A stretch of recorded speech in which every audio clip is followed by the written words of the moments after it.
Hi, everyone. Hello. Um, so, would anyone like to give a recap? I can. Sure, by all means. So, oh boy. So we woke up in the morning, right? And we all went downstairs, and Ross had this fancy feast for us while Shala was upstairs, getting Amelia all pretty. Ross denied the baby sweets, and Mary was like, "No, fuck off, let her eat sweets." And then we ate, and we left, and Robin uh, got some stuff from Baboom and decked out Baby Yoda with some new gear.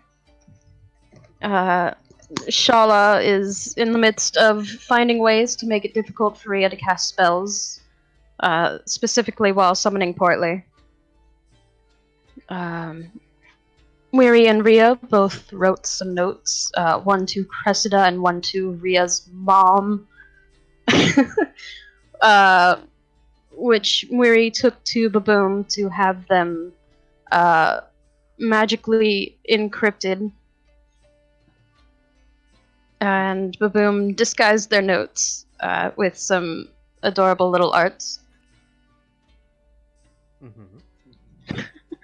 And we continued on our way, eventually making it to Harse, where we encountered uh, a fallen log bandit trap, which was totally just unexpected. What even? But before anything could really happen, Trinia and Flack and Toby scared them off. Trinia is also apparently taking after Blackjack, so that's fun.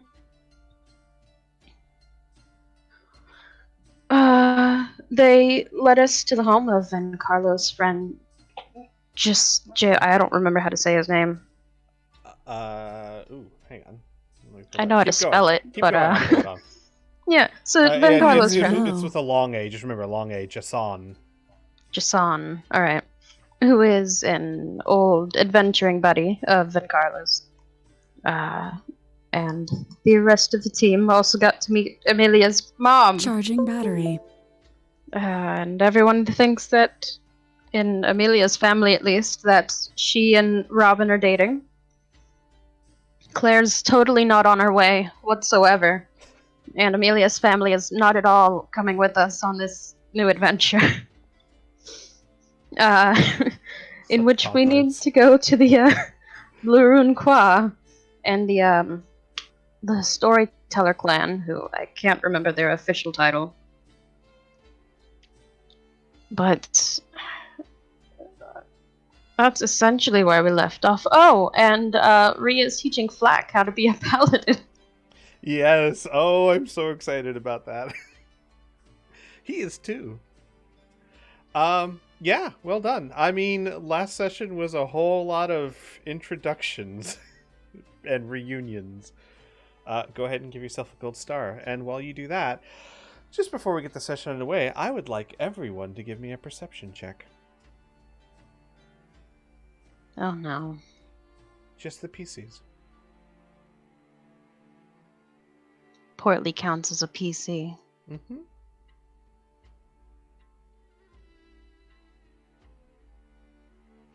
Did mine not? Fuck. Okay, I guess I get to re-roll. Good one. Squeak, can you let me know when There we Majenko go. gets back, please? When who gets back? Majenko. Oh, yes, I will be more than happy to. Okay. And does this matter for Erdegar, who's still outside? No, it does not. Okay.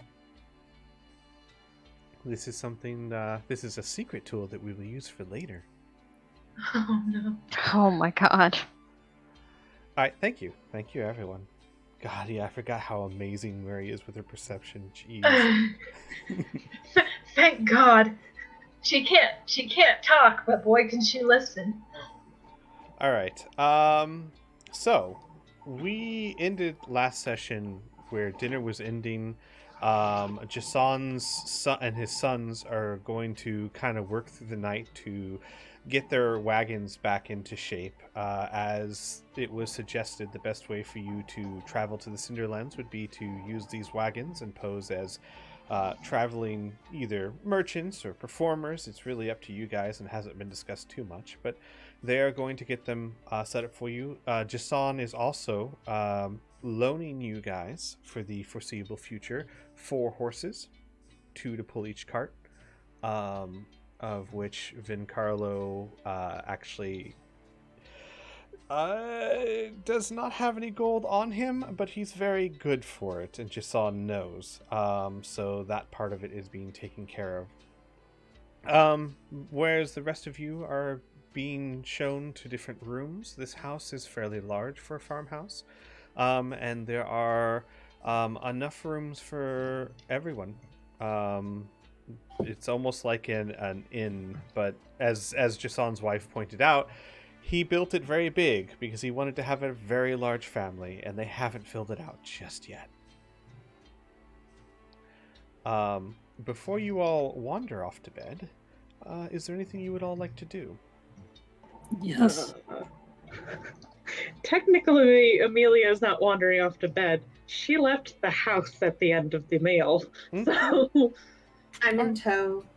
Gotcha. All right. Oh, right. Okay. So, Ross, let's get to them first, then I'll get to you right after. Sure. Because that's true. We left the session with those 2 wandering off. So, Amelia, Robin. Amelia's just walking outside and probably pacing around cows or something. I'm just gonna watch her pace around the cows. Oh my god. After a little bit, I want to see just how long it takes her to notice Robin. Immediately, she notices immediately. So she starts pacing back towards the house and then looks up, sees him, and just puts her hands over her face. Oh, what am I going to do? I don't know. Leans on a fence. What are you going to do? I don't know. She starts fidgeting with the ring of hunger, almost pulling on it, but it doesn't do anything because it won't remove. Oh god, I can't see. Oh, okay, all right. And what? Why are you freaking out? Because she doesn't know. Well, you're going to have to tell her anyways. Can't. Robin. She doesn't stalk up to him, but she rushes up to him, still pulling on the ring. She doesn't know anything. I mean, she knows about me running off after Gadrian and all of that, but she doesn't know anything else. And I've kept it that way for a reason. If she knew absolutely anything else, gods, I don't even know what she would do. Anything else? Like the fact that your sister's dead or something? She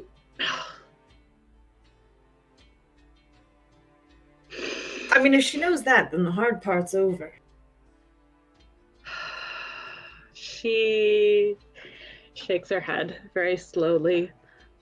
She can't know about about Annika, okay? It's just, she's had enough heartache throughout her whole life. She doesn't need more, all right? She certainly doesn't need to know about me either. So you're trying to save her from things she'd rather be involved with because it's easier on you to see her deal with. Is that what we're getting at? Charging battery. She shouldn't have to. And she tries to keep her voice as low as possible. She shouldn't need to know that her daughter is dying and the other one is still attached to her. Oh, good. So when it happens, it'll be a big surprise. That doesn't. Oh, she like. Amelia. Oh my god. She like whirls around to like start pacing away and then whirls back around when he says her name. What? Your mom can make her own life choices. She's a lot older than you. But if you need to walk around to cool off, that's alright.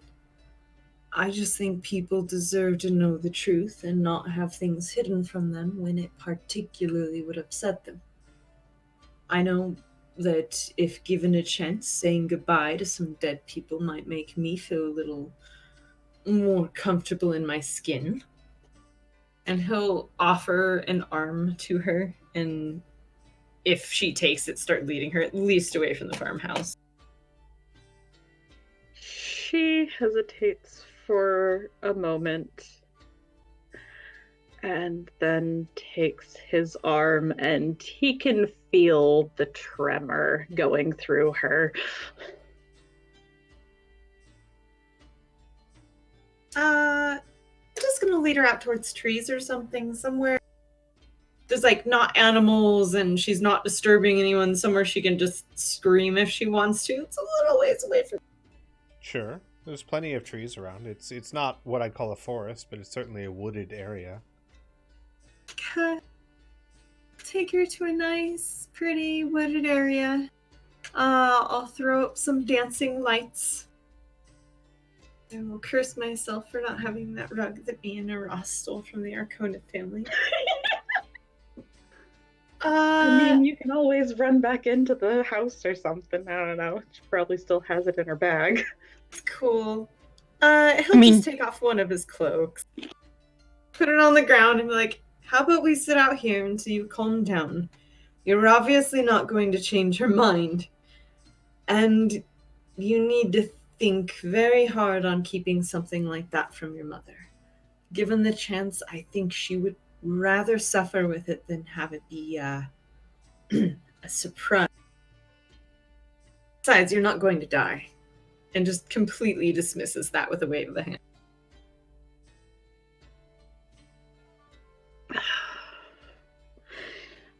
She looks down at the cloak and then back up at Robin and then starts pacing next to it. She kind of wraps her arms around herself. I just don't...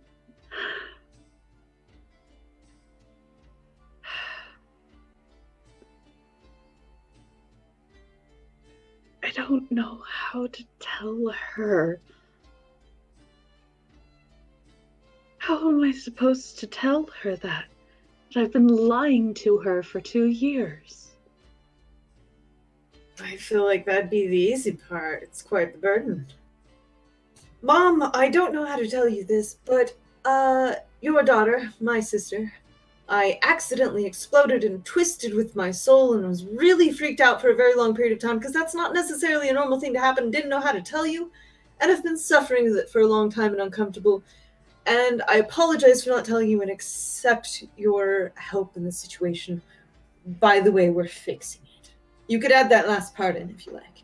And he'll smile and like lay down on the cloak and just like lounge back.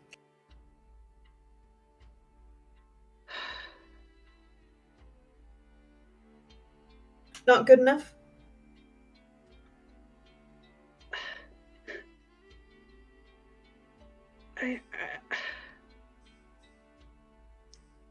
She struggles for words for a moment and then eventually just kind of drops down onto her knees next to him and rubs at her forehead.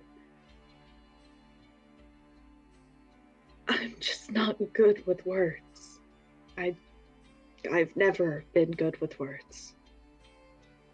Well, lucky for you, your mom won't expect good words then. Stop that. Swat her hands away. You're going to get wrinkled. She like gives her a weird look.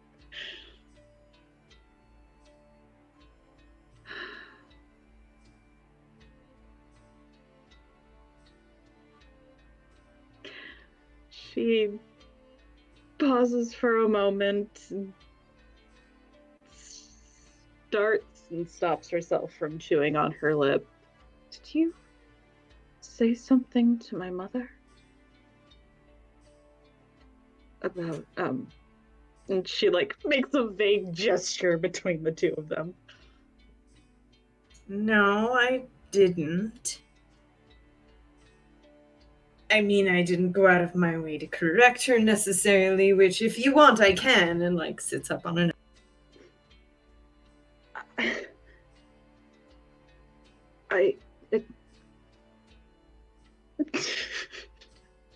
She stammers for a little bit and then eventually just shakes her head.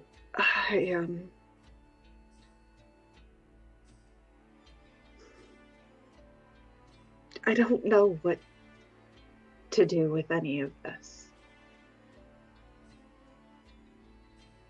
You piece it out day by day. And he starts kind of arranging leaves very boredly on his cloak.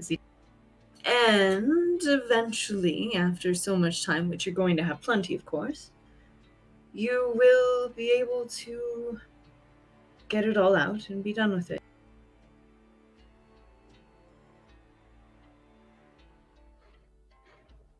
You have time. He shrugs. Do I? Yes, you do.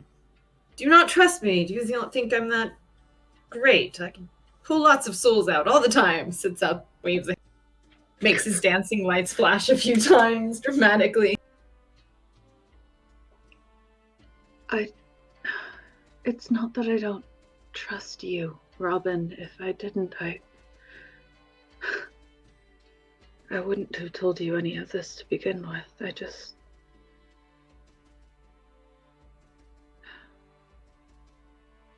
I don't always have wonderful luck.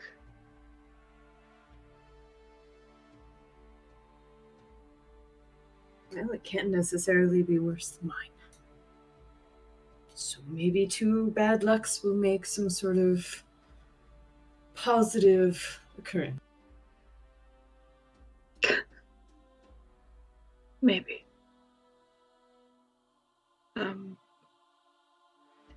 She watches him for a moment and she gets very quiet. And then after a very long moment, she reaches over and gives him a very gentle hug. Thank you. He'll smile, mostly to himself, and hug her back and kind of pat her on. If you need somebody, I am here. And we are going to fix this. You don't have to be afraid. And you're welcome.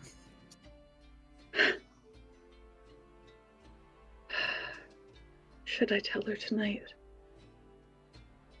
I would say get it all out so that she can awkwardly stare at you while we're traveling. And fuss over you on the way so you're well cared for. And then when we encounter battle, you'll be in better condition than all of us with Mother's love.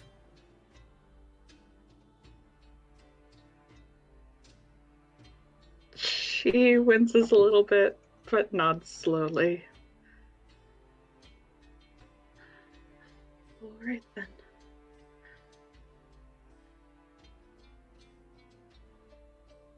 He'll get up from where he is and put his cloak back on and offer her hand. She'll take it and dust off the stray leaves.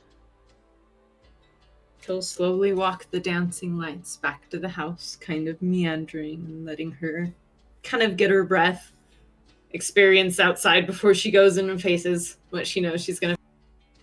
Not a direct route. She does not hurry. Okay. So, Amelia, as you're slowly making your way back, when you say do not hurry, are you talking about it is obvious you are dragging your feet or just a slow pace? Like, we meander out of the forest. We meander over towards the cows. We kind of meander towards the barn. Like, not a direct path, a slow pace. Not in any rush to get back, but not obviously being upset or dragging feet. I'm just kind of trying to keep her mind distracted. Gotcha. All right. While they're doing that, Ross, you had something you wanted to do?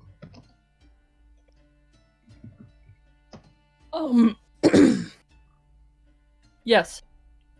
So she is going to stop,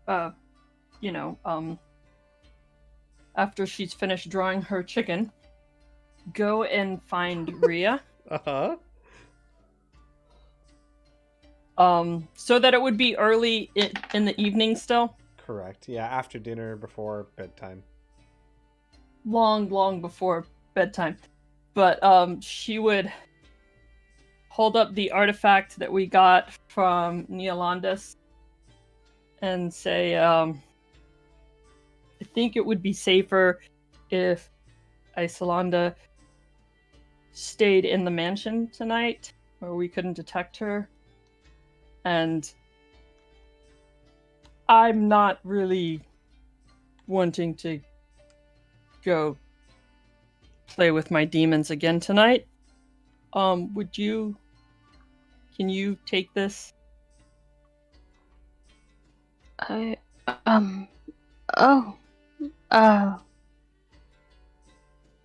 sure, if you're certain.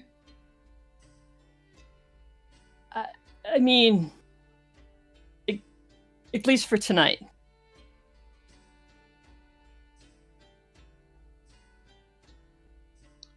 And once... Oh, go ahead. Once Rhea takes it, Uras will just turn to walk away.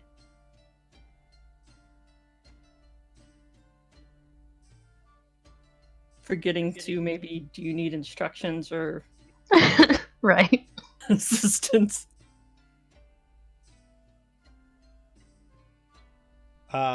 No, thankfully. Rhea, the second you touch it, well, you'd have to attune to it, but the second you become attuned to it, you will understand how it works. Cool. Uras doesn't necessarily remember that other people might not be able to just quite figure magic out. Yeah. It just didn't occur to her like, oh, Sure. Wait. Shouldn't have to all the time. So, Rhea, you have that. I assume you will attune to it? Yep. Sweet. Okay. Anyone else? Yes.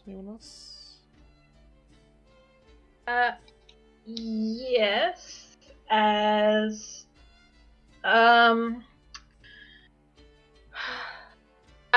everything kind of winds down for the night, I'm not sure. This is probably going on as Amelia and Robin are walking back.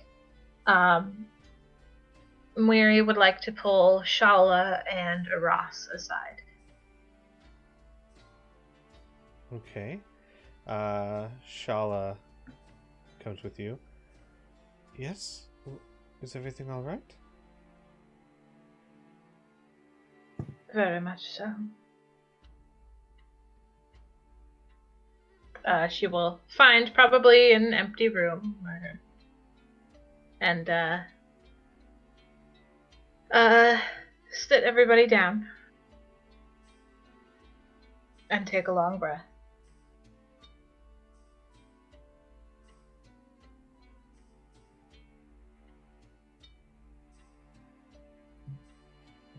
I have an offer I would like to make you both. Oh?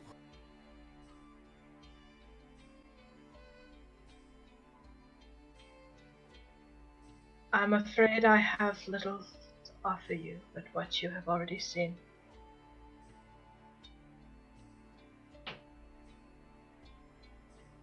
I'm not sure what we're talking about, Mary.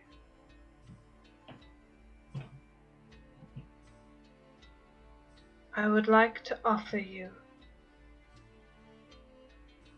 my name, for you are already of my heart.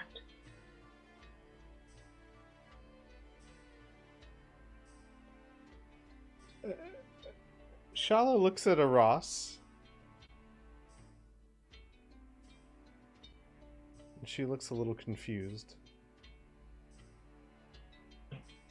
And what, per your culture and customs, would that entail exactly?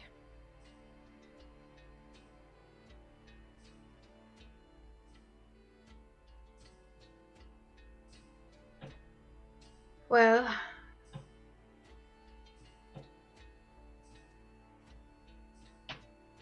for legality's sake, there is paperwork that would have to be filed in Corvosa, but I'm not really willing to do that. Wait. Murray. Are you saying that you want to give me your surname? Assuming as an adoption. Her Mary eyes nods. widen and her jaw drops. It is something I would like to extend to Isolanda as well, but she is well old enough to make that decision for herself. So, Charla, if you would ever like to leave the name of Valentine behind, know you have that choice. Hang on, give me a second here. Shala just bursts into tears and throws herself around Murray.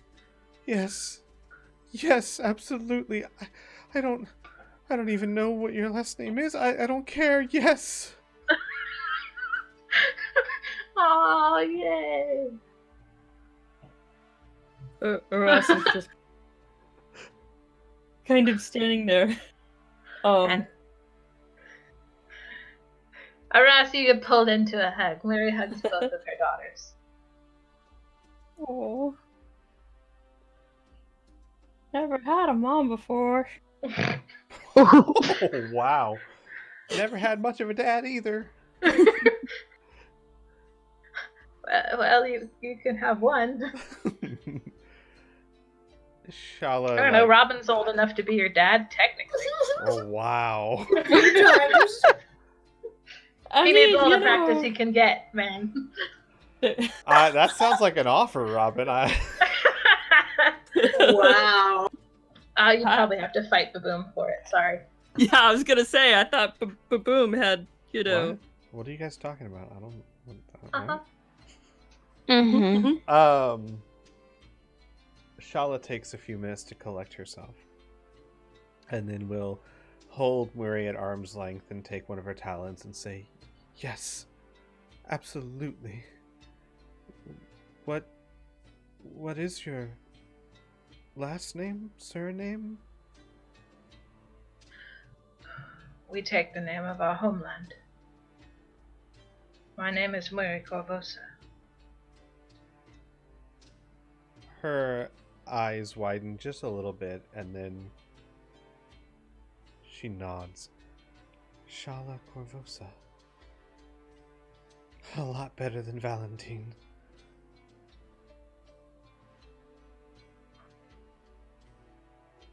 I mean, I'm not an ostler anymore. I appreciate it. Of course. I will give you both the night to think on it, though you have already agreed. All the nights in the world wouldn't make me change my mind, Murray. Then come find me when the sun rises, and we will make it so. She nods. It might be a little after, but I'll come find you. Mary will nod. So Squee, what she is planning to do is she is planning on During this long rest, changing around some of her spells and preparing ceremony. She's going to be using the. I'm hoping we can technically kind of modify the coming of age ritual to apply here. Sure. I don't see why Technically, not. just. I mean, technically it's a legal thing, but I like the ceremony aspect of it. It certainly would bond you guys together, say spiritually. Well, she's Well, the point of this is to do it the way Kadal do it. sure. Because And I would even she's say not about to go file some paperwork for Queen Yosa to look over. I would say that this would, for the purposes of, say, if you cast a ceremony in this way, it would, how to say it? It's not like suddenly she'd become your lineage, right? But spells that matter with such things that look for family or family members might recognize Shala or Ross as part of your family. Okay, cool. Because you are using magic to bind them to you somehow. Okay.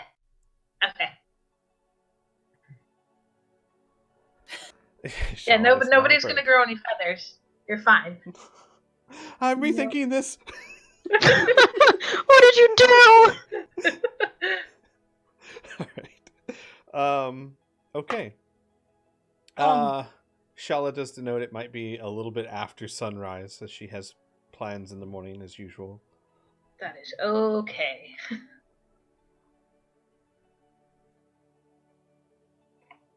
That's all.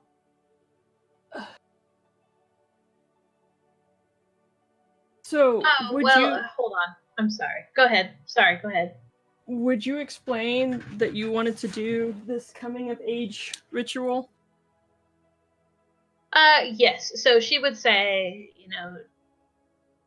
to meet her when the sun rises, because there is a ceremony she wishes to perform that would, in accordance with her people, make you part of her family. As far as the Kadal would be concerned, you are now of her blood.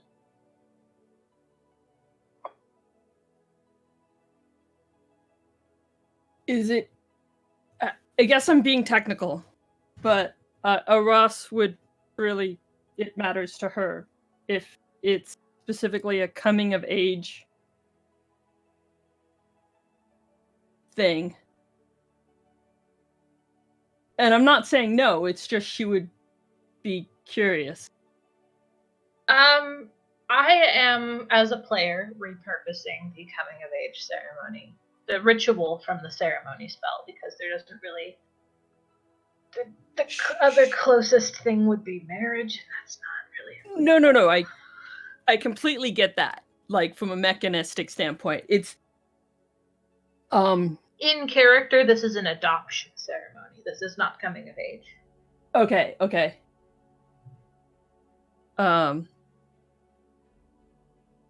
Aras would wait until Shala leaves, and then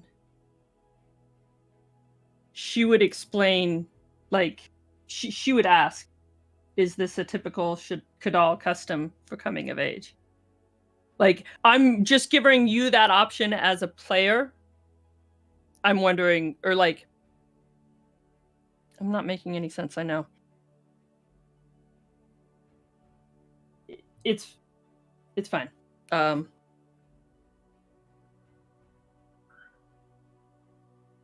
Does she just have questions about what it means and what it's going to be about?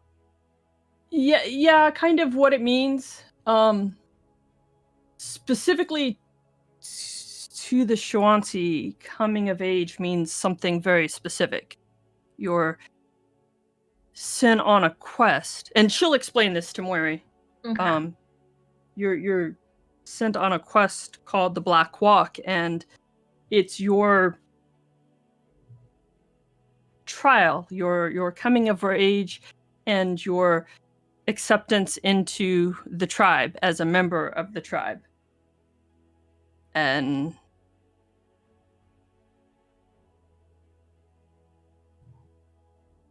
Oh, go ahead. Sorry. When I left, it was, at least technically, part of going on this black walk, this coming of age. So that's why I was wondering.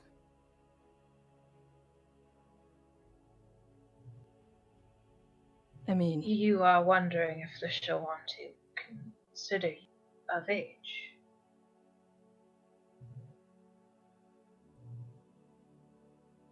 well, I'm sort of in a bit of a gray area. I'm technically old enough to have become a full member of the tribe, but I haven't completed my black walk. And I feel like, well, ever since I confronted Gadrian, I've been taking steps further and further away from who I was and becoming somebody completely different. And I'm okay with that. It's just, well, moments like this remind me how different I'm becoming.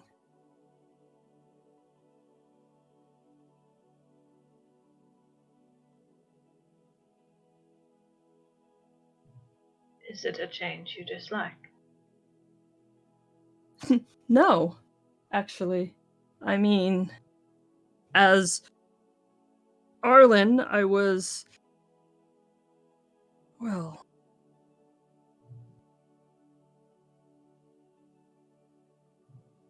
really good at looking out for myself and making those selfish decisions that would suit me best. Instead of thinking about what really was the best option. And I mean, I tried to hide behind things with logic and rationale, but do you remember that day in the orphanage before we went into the Grey Warrens? We had a long, awkward, meandering talk, and you were saying that, if you want to change the world, start where you are. Wearing on slowly. I mean, I think that's not something that Arlen would have understood. I mean, I would actively avoid things helping others and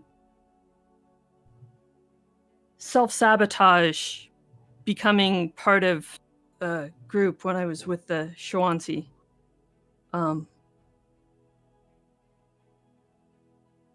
Because I didn't get it. I didn't understand community and family, and I can't help going back and reflecting about where I was when I left and going back. I mean, I left by myself, and now I'm going back, a different body, a different mindset, different group of people, a different name.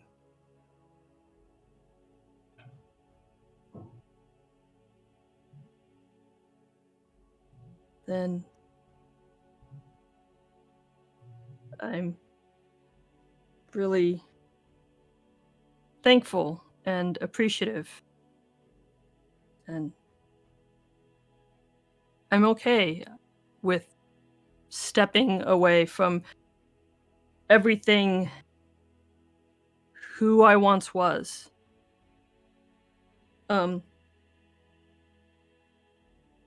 There's this story that the Shawanti tell about reincarnation. And sometimes when that person experiences a traumatic event,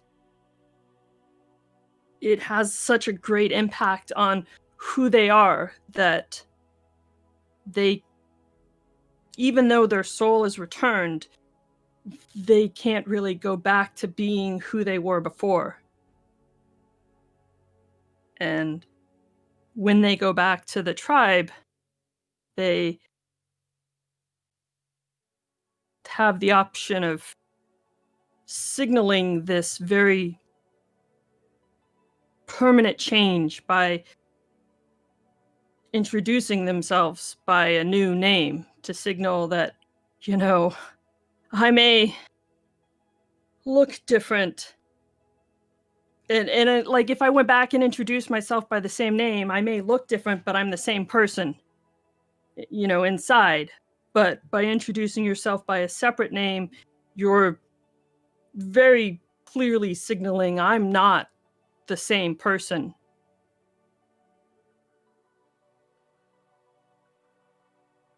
And this adoption, it's just another very clear step away from who I was. And I really appreciate that, and I'm deeply honored. And I am honored you think so. It is the greatest pleasure of any parent to watch their children become who they are meant to be, become themselves. I think, Aras, you are not stepping away from an old shell, you are stepping into a new one.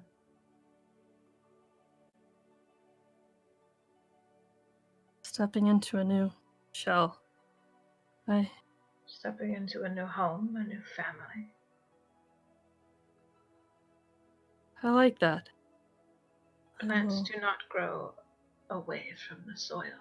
They grow towards the sun.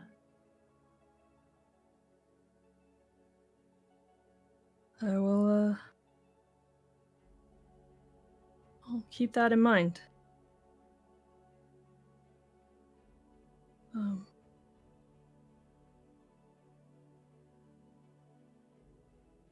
By the way, Ria's gonna be casting the house thing tonight, so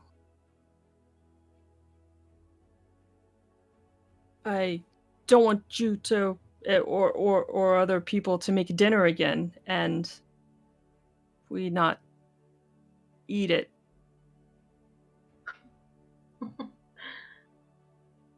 And I very much look forward to seeing what she creates. We should probably let Jason and his family know. Or maybe we should ask Ria to invite them to dinner. I don't know how that... What's the proper formalities? Just pointing out, you do realize you guys have already just had dinner. Mm-hmm. Yeah. Oh, I'm sorry. No, it's fine. Just making sure you know. Or, you know, invite them over for coffee and dessert. I think breakfast will do. That'll work.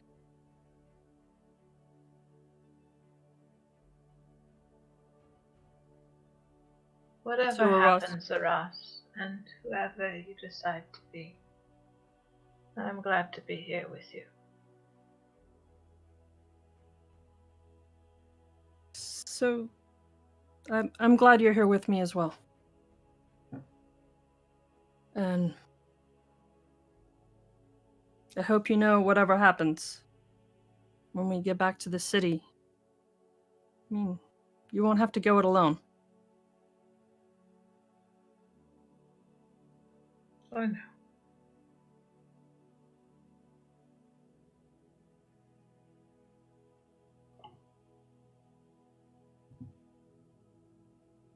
And Ross will start to walk to find Rhea. Okay. Rhea, where are you at the moment? Just fretting that your Shala crying senses are tingling? Actually, no. No, Shala would have immediately sought you out afterwards to give you the good news. Rhea, Miri's going to adopt me. I'm going to be Shala Corvosa, not Valentine.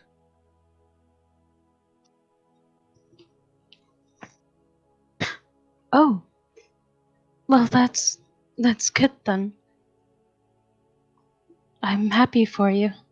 And Shala grabs both your hands. She seems utterly delighted.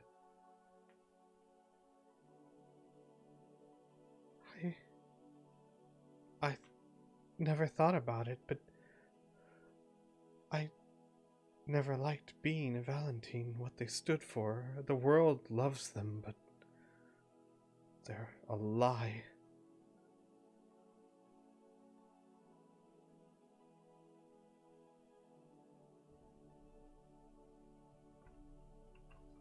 And Rio will slowly nod.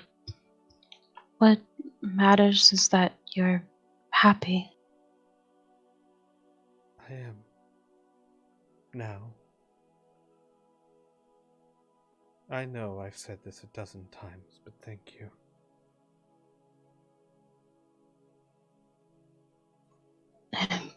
For what? She, her eyes widen, and then she literally, thumps Rhea on the forehead. For what? Ow. Walks all the way through a quarantine city into a layer of Rakshasa, and she asks for what? As I recall, what would it be? Nearly a month or two ago now? I did promise you that I would do whatever I could to keep you safe, so as I see it, I'm just keeping a promise. Shala just kind of giggles, literally giggles, as shakes her head, and she says, I was once told by someone, I don't remember who, that just because someone is doing their job doesn't mean they don't deserve gratitude. And besides, I think what you did goes above and beyond even a paladin's duty. And if not, well, I like to think that anyway. Makes me feel special. Oh boy. She just playfully rolls her eyes and will thump her forehead if she can reach. She's not that much shorter. She's not that short. I know. She has to jump a little bit, but she can get Jump it. a little bit. Roll athletics.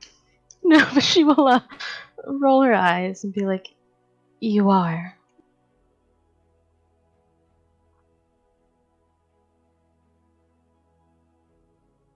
And we'll say that's when a Ross finds you. Mm-hmm.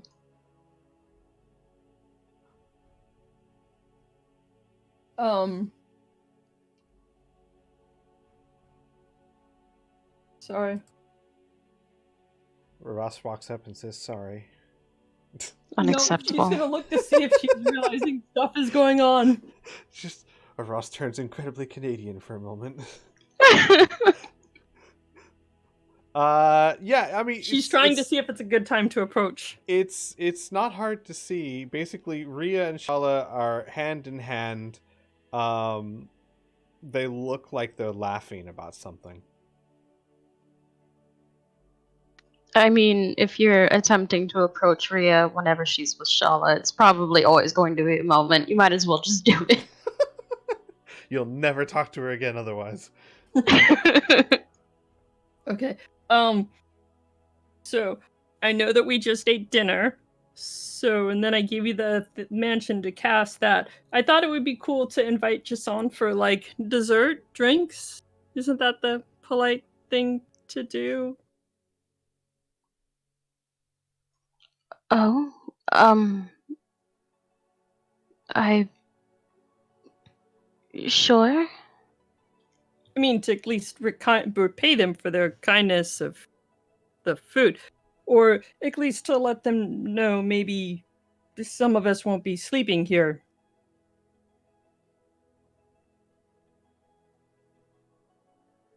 Right. Well, I've no issue with the repayment, although I think for the second part we could just tell them. But That might work too. sure, I can do that. Would I have had?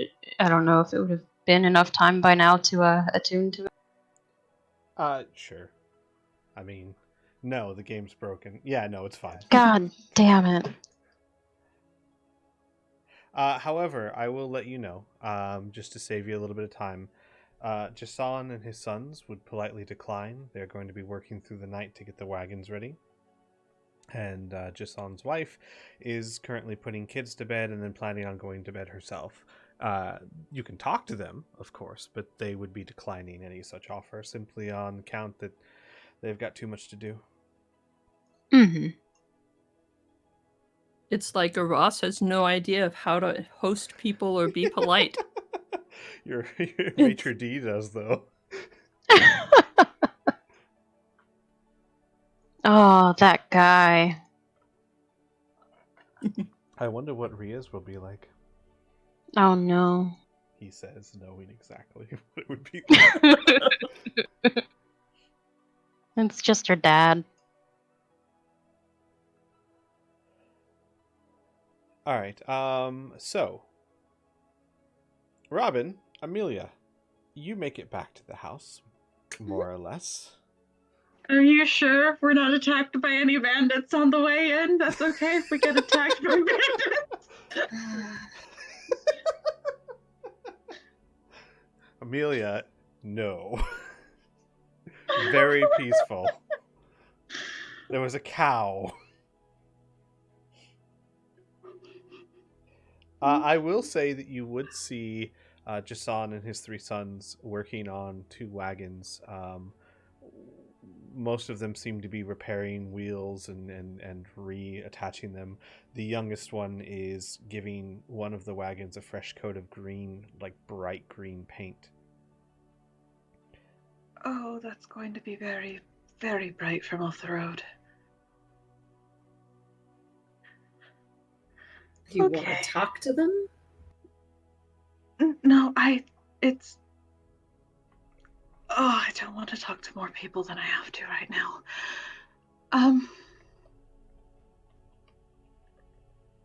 I need to get this over with before I change my mind. And she'll like start walking slightly faster towards the house. Not by much, but a little bit. Okay. Gotcha. Robin's gonna hesitate a little.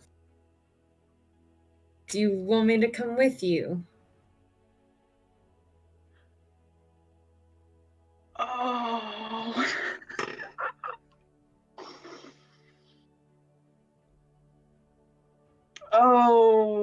Oh no. Okay.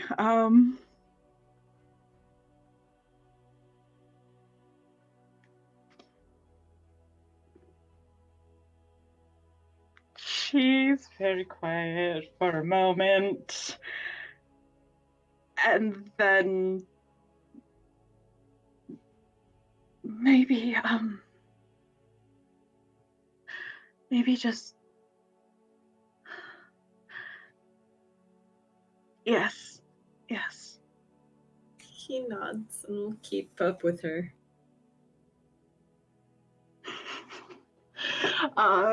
Shut the fuck up, you guys.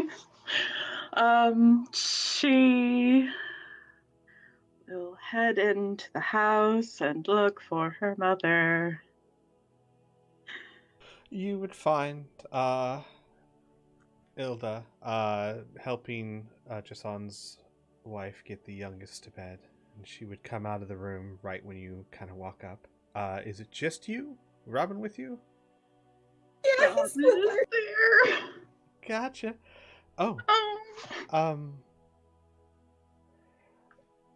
And she looks around and then puts her hands on her hips. Now, I know you're an adult and I know you can make your own decisions, but I think under this house it'd be best if you have separate rooms. What? We're No, not actually together. No, there's completely, Mother, I have something I need to talk to you about, and it's very important, and I need you to listen completely to the whole thing that I say before you possibly yell or ask questions, and it should probably be in a room that isn't here. Robin takes his hand out of Amelia's. Oh, God! You guys are doing a wonderful job. Okay. And she'll kind of lead you both into what looks to be her bedroom. Amelia, you can tell because the bed has a blanket that your mother made herself many years ago, and it's like, it's her blanket. She loves that thing. And some of her other odds and ends. And she'll take you into her bedroom and close the door where there's a padded bench, a chair, and she'll motion to them and she'll sit on the bed. Okay. So, Robin will lean against the door. Amelia continues to stand, and she is practically vibrating with nerves. She's... Amelia, sit. Sit down.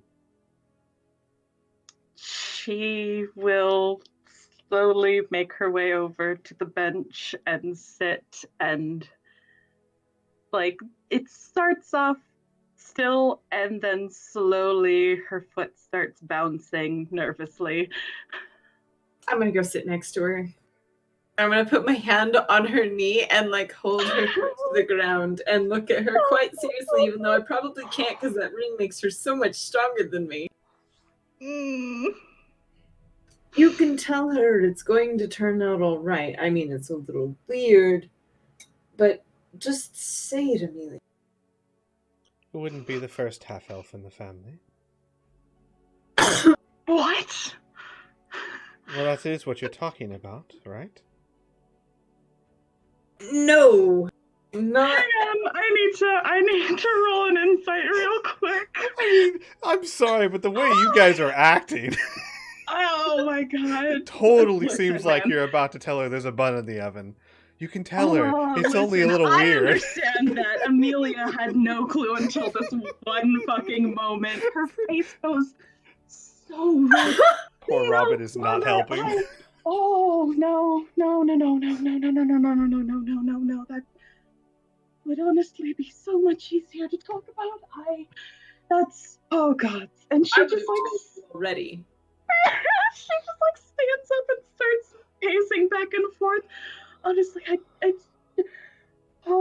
I had started having words, and then now the words are gone, and I don't know what Amelia, I just... Your mom comes up behind you, and much like when you were a lot younger, she starts kneading the back of your scalp with her fingers through your hair. She used to do this when you were young, when you had headaches or when you had nightmares. It was a very soothing action for her to take. And she would just start doing that without a word. It's all right, Amelia. You are wound up like a geared clock. Calm down. Very, very slowly, the energy just drains out of her. And she turns and she looks at her mother and takes both of her mother's hands into hers and staring into her eyes, she says, "Mom, I'm dying." Not how I would have started it. I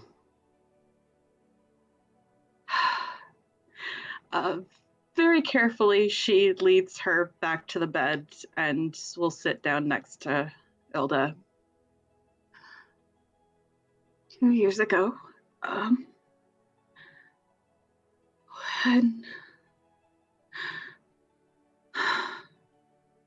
when Annika died,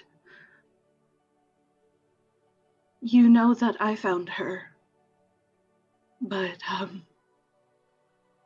it was more than that.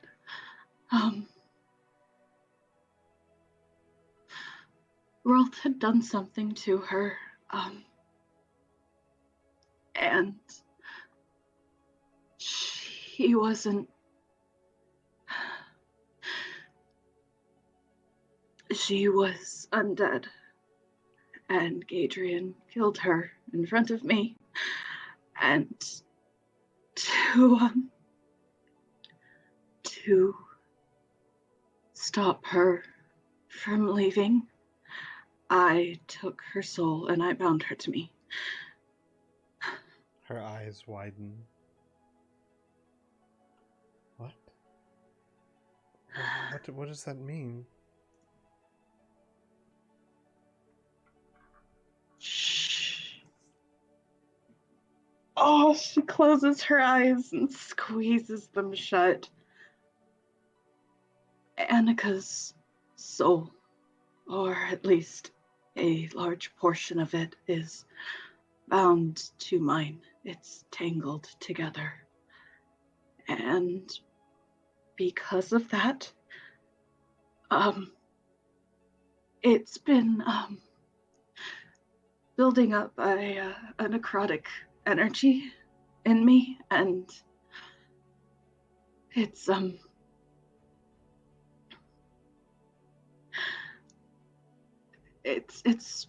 been killing me. That's part of the reason I've been trying to find Gadrian and Rolf.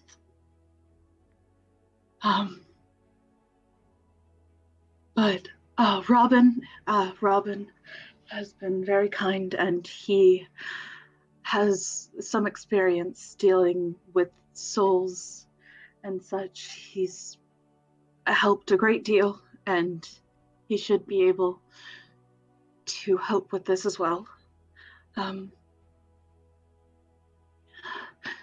I just I wanted to tell you before you saw her. Her eyes grow even wider. See her. She nods and kind of swallows hard.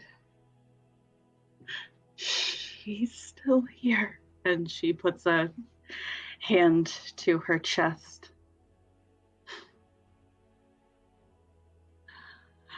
I can bring her out if you... Let me see her. She nods. And there's a moment. She kind of squeezes her eyes shut again and sighs, and in front of the two, next to the bed, forms Annika. Annika with her ghostly, almost zombie-like visage. Mm-hmm. Your mother stands up slowly, shakily, walks to Annika, her lips slightly parted, quivering. She raises a hand to try and cup Annika's cheek, and it passes through. Annika, Annika gives her a little bit of a bitter smile. We can't hug, but I'm here. And you hid yourself from me all these years? It's not exactly how I want to be seen, Mother. Her face looks incredibly hurt for just a moment.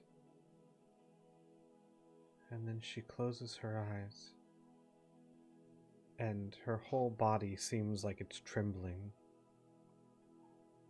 Slowly, the trembling calms and stops, and her eyes open again. How much time do we have? What can we do? As she starts looking between her daughters. And there is a cold steel in her eyes. They are tear-rimmed and red, but resolute.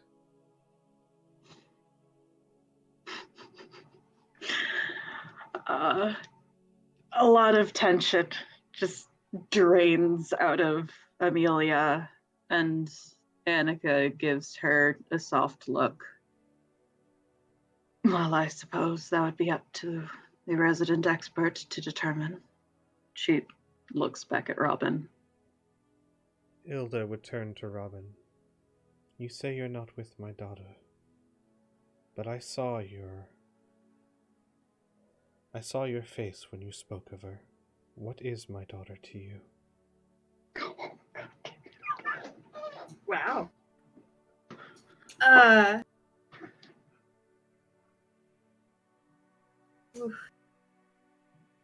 Mother, please. He looks back and forth between the two and holds up a hand.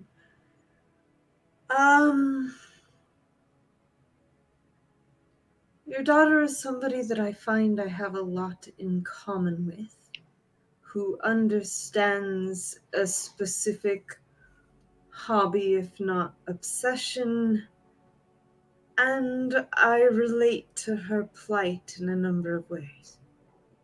Not necessarily a completely magical obsession per se. You're a necromancer. Not quite.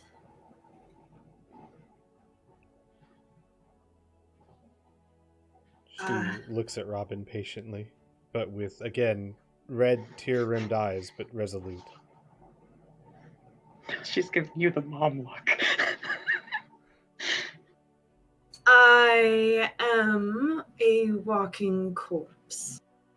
I'm a revenant. I'm an undead that has been built to serve someone. Unfortunately, there is no someone, and I've been alive a long time and very bored. And your daughter piques my interest. Amelia just puts her head in her hands. But you can help her.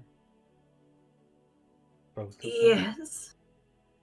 Absolutely, I'll do my best. I can't untwine the mess that, and he kind of waves his hand, Amelia made inside of herself, but I can, once the souls are separated, probably put Annika into a body and thus saving Amelia.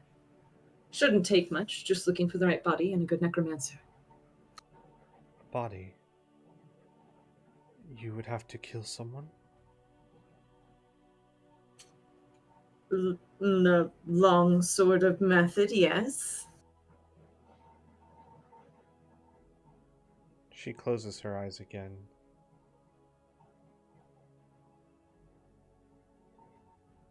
I don't think we have too much time. Obviously, Amelia is going to start turning undead, and I believe Annika is some sort of spirit of vengeance. She's probably going to start, kind of does the... Wow. Annika narrows her eyes. Ilda looks at Annika. It's not her fault at all. It's just a natural occurrence of probably what resulted in.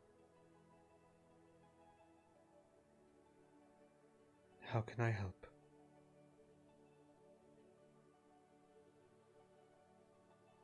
Help your daughter not freak out as much, and I think we'll be good. We're well on our way. Keep an eye out for a necromancer, and I believe we're missing some soul. Looks to Annika. There's one last piece. And a body. We need that too, right? He nods. Preferably someone not evil. Can I roll an insight check on Ilda real quick? Sure, by all means. Handling this awful well. Ooh, there's wheels turning in her head, that for sure. Mm.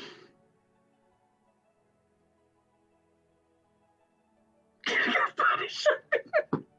Ilda Oh, nods. I cannot let you murder an innocent person. Not even for Annika's sake. When the time comes, you'll take my body, or no one's. absolutely not. It's not your choice, Amelia. You hid Oh, this from me. that was Annika. Oh, was that Annika? I can't tell. That was Annika. And she'll turn to Annika. You hid this from me for years.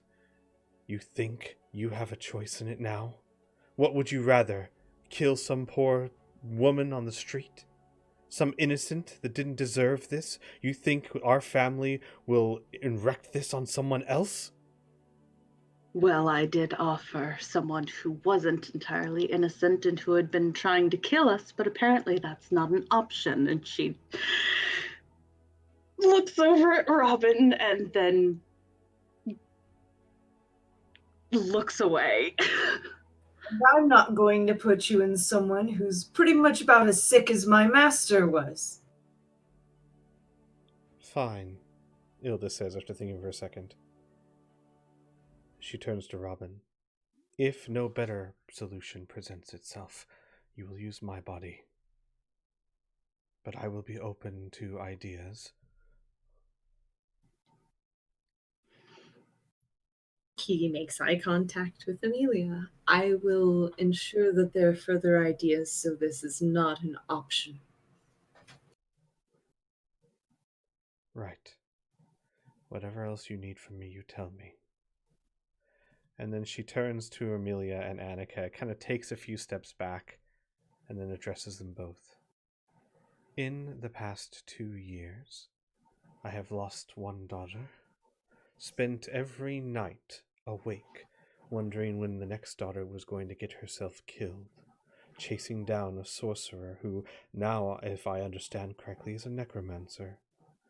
Then faced my past mistakes with your other sister, only to have her almost taken from me by the headman's axe for a crime she did not commit, and had to flee my city of birth in the night.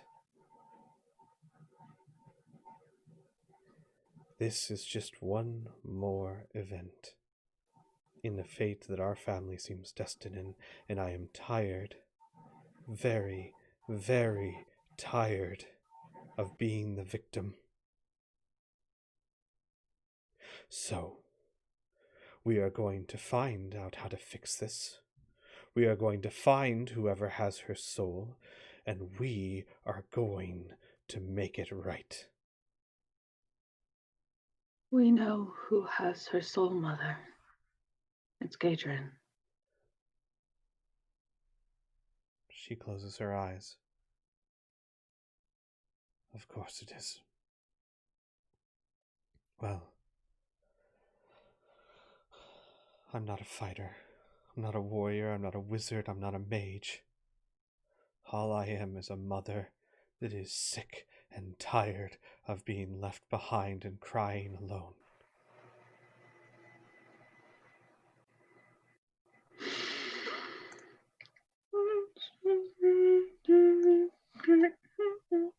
Okay, cool.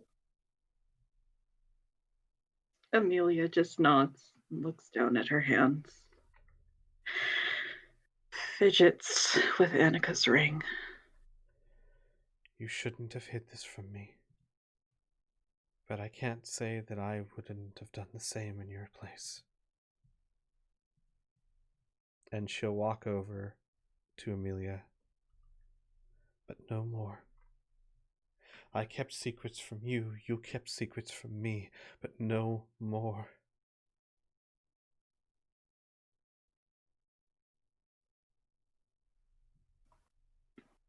She nods a little shakily, but eventually looks up. I'm sorry. So am I. But we're not going to undo this by lying on the bed and crying. So whatever you need from me, whatever I need to do, I will. And then she turns to Annika. I am so sorry for everything. For everything I ever said to you, for every harsh word that we ever said to each other. I am sorry. And whatever you are now, spirit of vengeance or daughter of mine, I don't care. I will make this right. One way or another.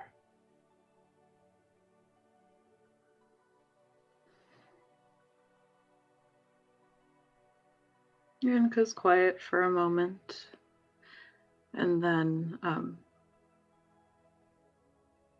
nods. As a family, then.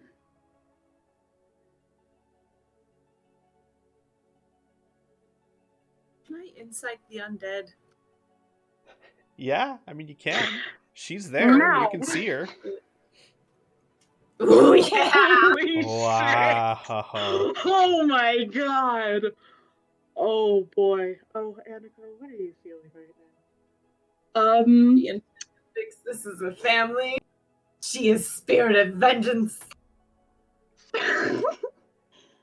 So she's very, very collected. You have seen this face plenty of times at this point, but you can see that there is anger underneath it. It's not necessarily directed at Ilda, but the set of her posture, the set of her eyes, the billow of smoke out of her throat, it all just has this edge to it. And as you continue to watch her, she takes a glance at you, and you can see, yeah, that's directed specifically at you. He winks. She's not happy with you. And he just winks at her. Smiling. Oof. Mm-hmm. Oh boy.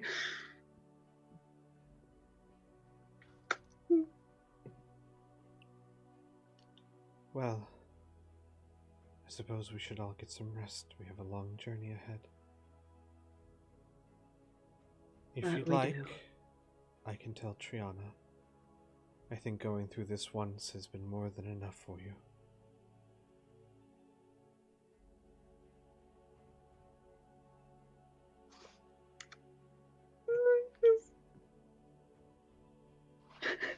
She just nods. And Ilda will get up and take Amelia by the arm and start leading her to the door. Rest. We both need rest. We'll figure this out somehow. She nods, and Annika fades behind them, and then Before Amelia completely leaves the room, she pauses and turns to her mother, just completely facing her. Did you seriously think I was pregnant? She kind of shrugs. The way you both were acting, it's how I acted. Oh. Oh, the expression falls immediately. And she will kiss you on the forehead, and then close the door in your face and lock it and spin on Robin. Oh, no! She marches up to Robin. Oh. Smiling.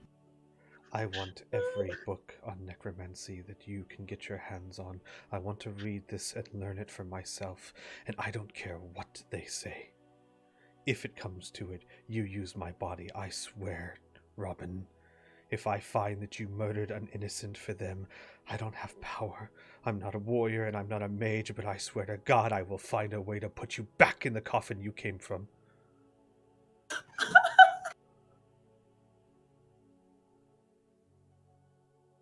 He is just smiling the whole time. Now I see why an elf went for it. Sorry. Waves a hand. Do you sleep at night? That is something you do? Do you want to skip tonight and I'll give you everything I know? I don't carry books with me, but I have 1,000 years of knowledge. I can sleep on the trip. And she Then- will sit down at her desk and take out a quill and paper.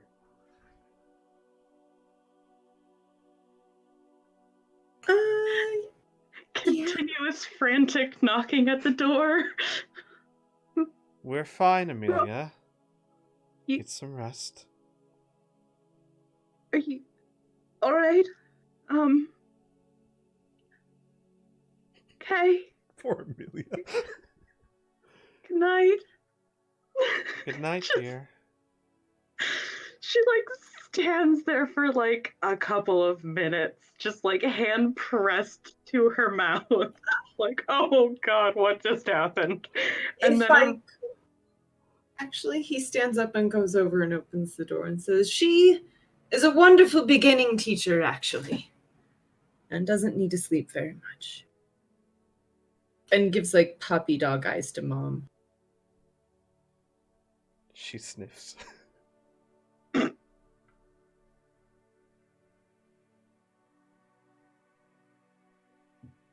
I mean, I don't have 1,000 years worth of knowledge on it, but I did study a bit. Your mother will get up and come to the door, and all of the fire you saw, Robin, is gone. No. The child, the young one, Isolanda, she will need protection. She will need you at your best. Even I'm not foolish enough to think that our problems outweigh hers. Get some rest. I can't help you if I don't understand what's happening. She nods very slowly. Alright. Looks between her mom and Robin. Back to her mom. Good night, then. Good night.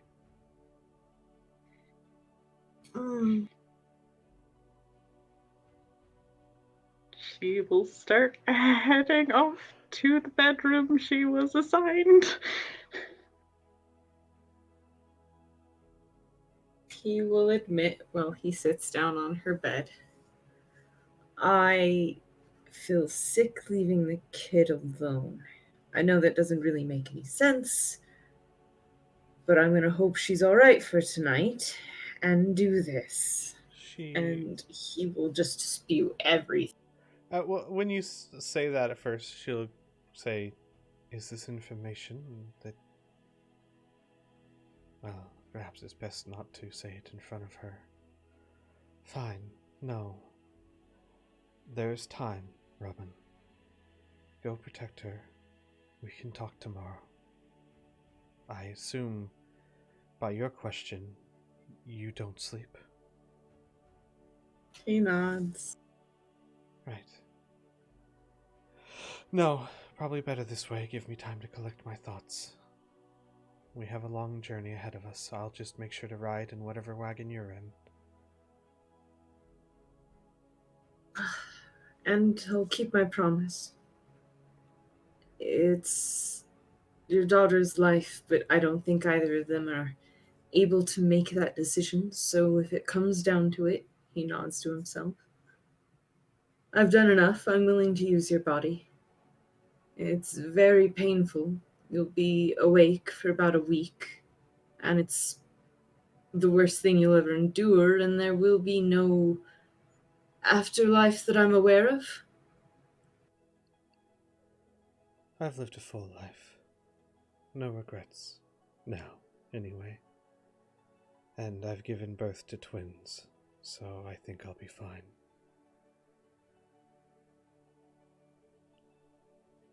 He will smile and take her hand and do a bow. A full bow with one hand over his chest and say, "You are a very brave woman. I can definitely see where they get it. Robin, I hope you have a good night." I can't afford to pay you for your help. Consider it helping me with a hobby. And we're friends now. I like to collect friends. If you say so. I will trust you, as my daughter is not easy to trust, or does not come to trust easily. Have a good evening, Robin. I will see you tomorrow. Take another quick bow and shut the door quietly behind him. Take a very deep breath that he doesn't really need. And then run to find... Gotcha. Miri, you had a plus sign. Way before all that scrolling. Yeah. Two things. Before the next dawn, Miri kind of is going to go find Amelia. How does Amelia look right now? Good question. Roll an insight. Roll insight. Oh boy.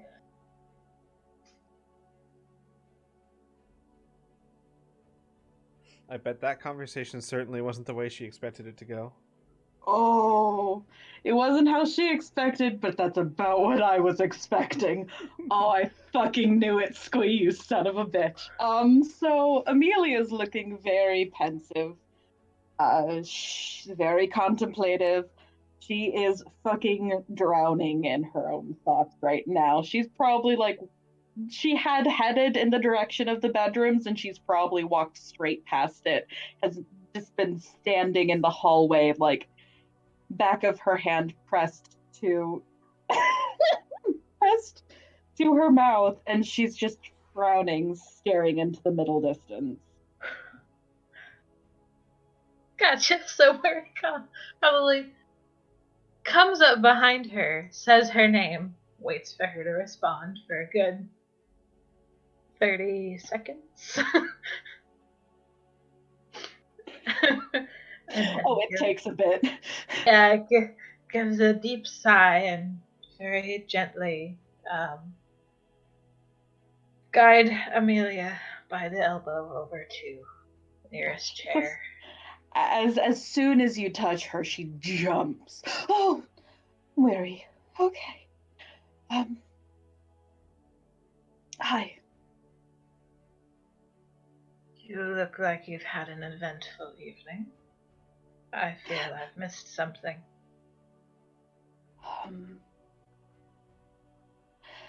My mother knows. She gives a very strained smile. Everything. There's a moment where Mary processes that. And then her black eyes crinkle. You are very brave, Amelia.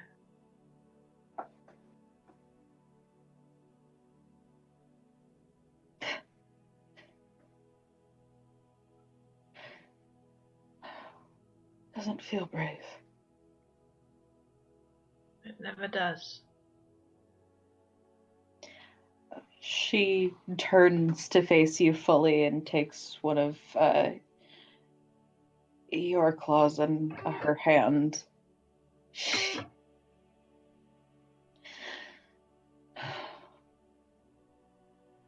She demanded that we use her body for Annika.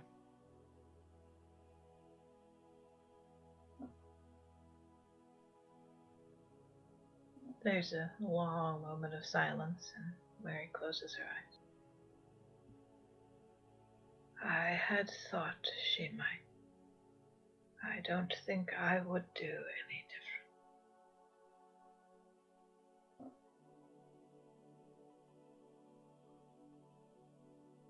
We can't do that.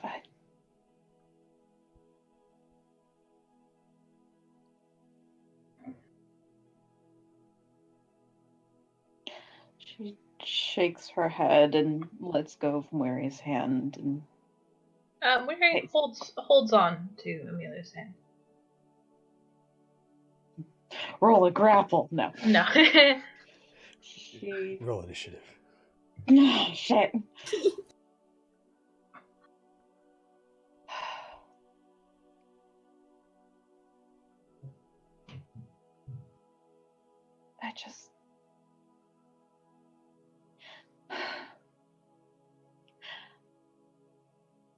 I was so scared of how she was going to react, and now I'm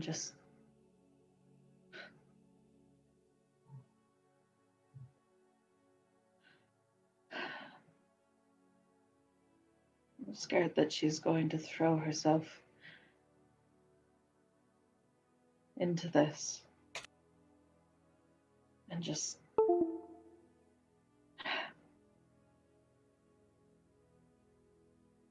I You can't. are afraid it will consume her as it has you. She squeezes her eyes shut and squeezes Mary's hand.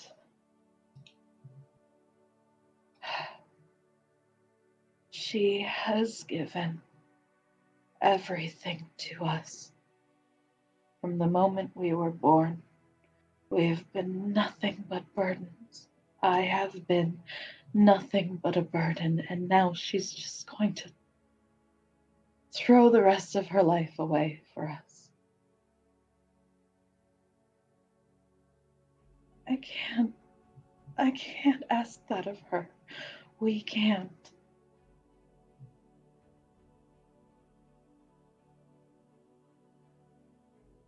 Do you think that in your life, from the moment you were born, your presence in her life has been a burden? That you have asked and taken?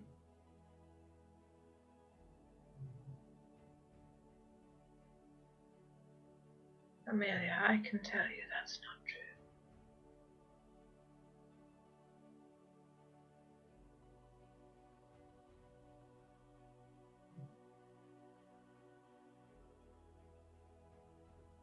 It is the greatest pleasure as parents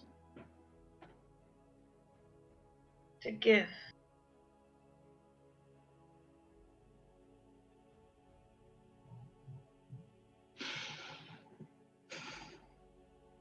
Children are life experiencing itself, and it is our job to make sure that they can do it to the best of their ability.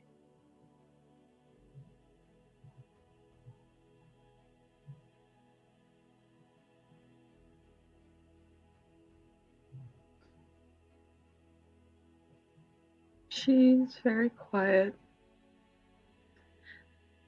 And she doesn't answer, but it's clear that she's trying to absorb your words.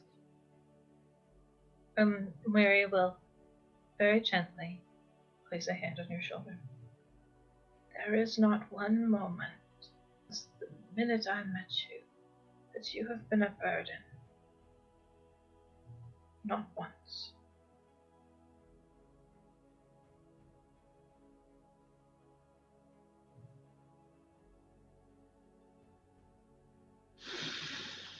In fact, I find myself honored to know you.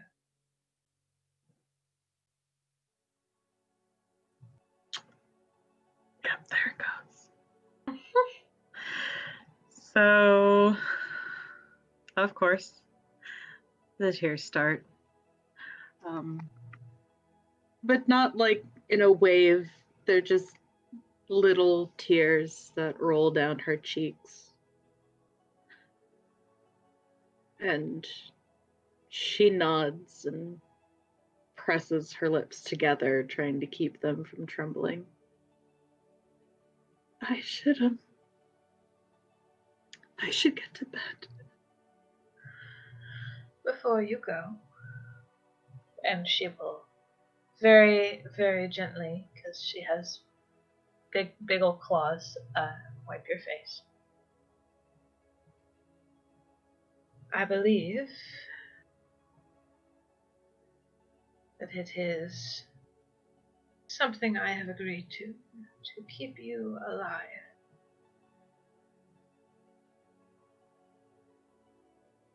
I would very much like to start a treatment plan to try and, well, let's say prevent drastic measures from being taken. After all, magic is a many-faced thing, and there are ever so many different ways to be. Robin knows one of them. I know one, and you know one. But think of what we could come up with together.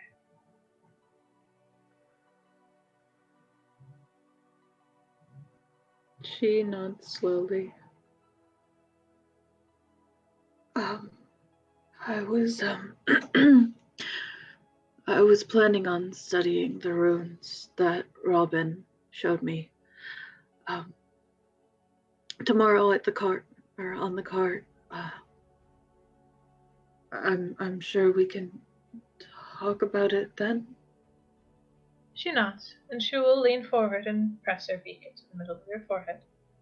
And as she does so, she will cast Greater Restoration using her prayer beads.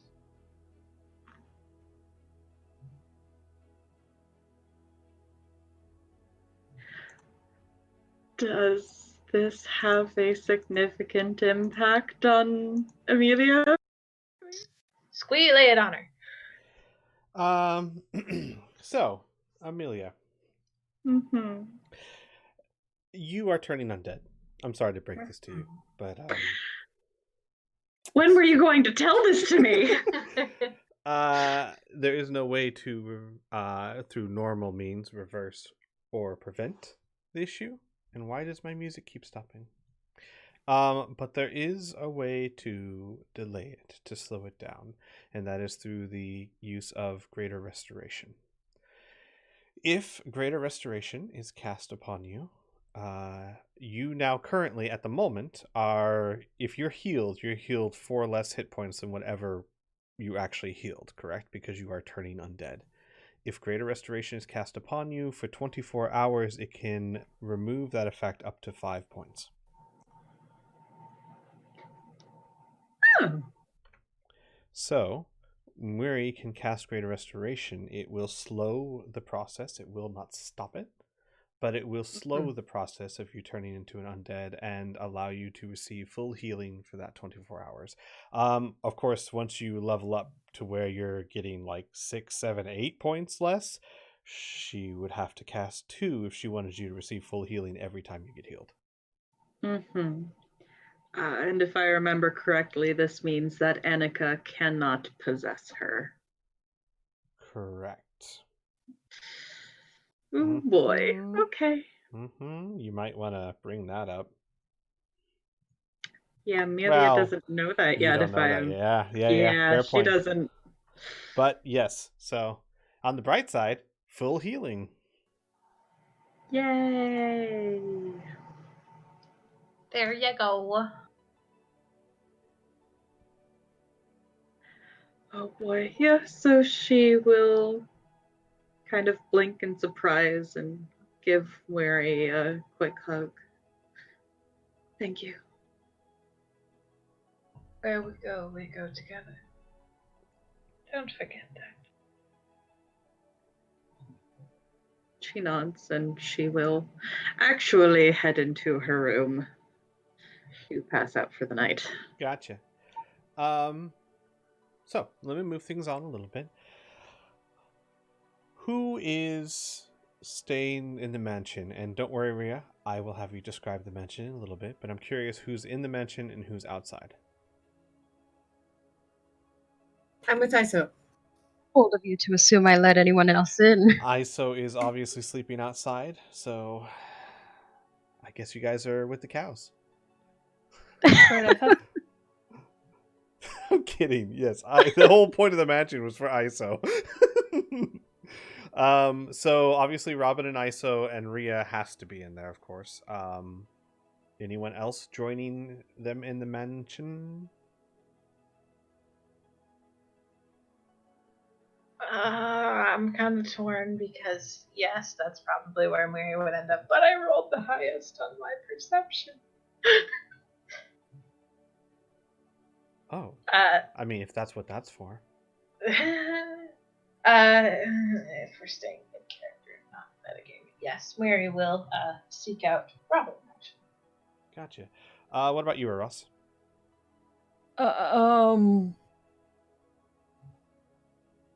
I don't know.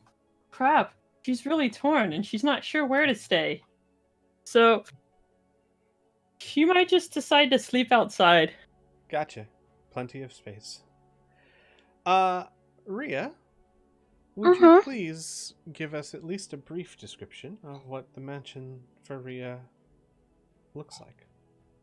Sweet. I'm fairly certain that everyone already knows what it is. It's essentially the castle as close to scale as she can get. The dining hall, obviously, a lot smaller than it typically is to fit in other rooms and whatnot. Possibly a little bit of the tower more into the main bit of the castle. Gotcha. Yeah, and essentially that, and the servants, quote unquote, as Rhea doesn't see them that way, would be just other staff in the castle that she's seen and other paladins. Mm-hmm.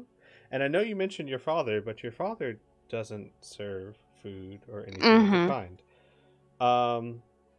So, when you all step into the mansion and thus into the castle, you see lying down the main hall, which is what you step into, a two lines of staff members, not servants per se. They are well paid and everything of that nature, and some paladins in armor. And standing in front, arms crossed, legs wide apart, is a man that looks to be in his 40s, but he is graying at the temples, a wooden sword strapped to his back, very burly. And Rhea, you would instantly recognize this as your drill instructor, and in fact, every drill master for every paladin that's ever gone through your castle. Arms crossed. Well, it's about time you got in. There's food over there. You might want to get to it. I can get you anything. I can take your coats if you need. There's rooms over there if you need someone that can help you. But really, it's quite late. You guys better figure out what you're doing now. Got early morning. And instinctually, Rhea just salutes and, oh, yes, sir. And then she catches herself, like, oh, wait. He just stands there. Really, this is your fantasy? This is my home. You get yelled at every time you come inside? No. Do you have a problem with the home of the Lilac Order, Elf? Because you're welcome to wait outside. Otherwise, can I take your cloak for you? Really, Rhea? He's not even acknowledging this surrender. He's really nice, I promise. Nice and racist.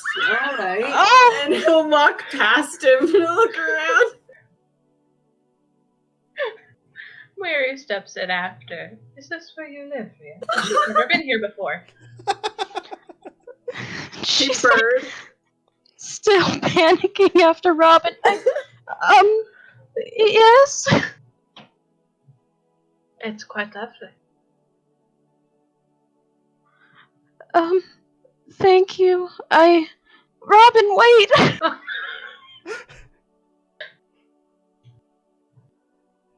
Robin, as you pass, you do see that there is a veritable feast on the tables: roast chicken and duck and vegetables and fruits of all kinds.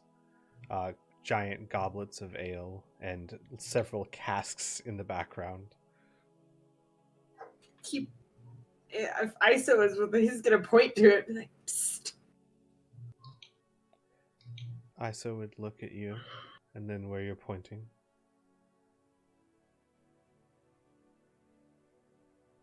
And then back to you, a little confused. He sighs. And so maybe pick out some berries or pieces of fruit and walk over and offer them. She would nod quietly and take them and start eating them. He looks to Rhea with desperation. Rhea, by the way, Shala goes next to you. I love him. I think he's very sure of himself. She looks like she's trying to say something nice. Oh. Oh, Rhea was so excited, and now everything's just flipped on its head.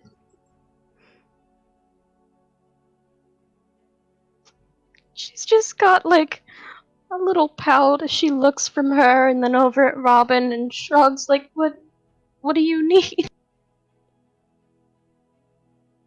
Oh, no, I'm fine. Really, Rhea, I'm okay. No, to Robin! Oh. Robin, who's feeding Iso vegetables and fruits, or probably just fruits. Yeah, he's just like going over to the table and like getting something and coming back and offering it to her over and over. Oh my god, she'll every time nod politely, take it, and start eating it. You can take her to the table, Robin, and she can choose what she wants. Oh, right. Not having to be dismissed. And offers his hand to Iso. She will take it and follow you. He'll lead her to the table and pick her up and set her on a bench and say, Rhea said that we're supposed to eat whatever we want. Like motions for her. Indeed. After a hard day of training, it's good to refuel the body. Fruits, Jumps vegetables, a little. meats. Yeah. He's like 3-4 feet behind you. Still fists on hips. The cackles rise. Yeah. Remember, little girl, resting is as important as fighting.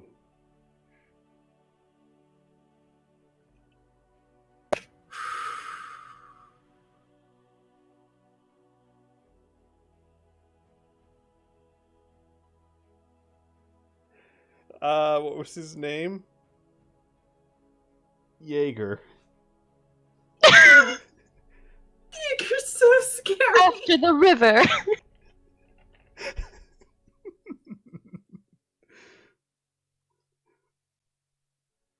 Oh my god. I was just like, this dude is super alpha. What the fuck does he want? I can't stab him. He's fake. Just don't make eye contact. He also smells of steel and cedar. If you don't move, he can't see you. The staff will be showing the rest of you to your rooms, of course, unless you choose to stay and eat. they are very helpful, and despite his gruff demeanor, he does see to any needs that the party may have.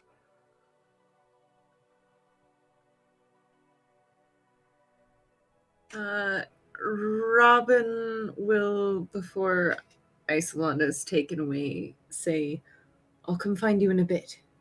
And go exploring his new playground of somebody's. All right, roll me an investigation check. Shall I find an imp today? Ooh, I wonder. Aww.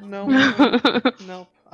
Not too many rooms off to either side. It looks like most of the rooms are up the spiral tower. Okay, I'm gonna do it. I want to use my inspiration because Rhea is important to me. Okay. So take that off. Oh boy. Oh. Now I'm terrified. She's particularly important to me. I wanted to spend extra time. Oh, boy. Okay. Well, I mean, I wasn't planning on anything other than imps, but now I feel like this is a thing.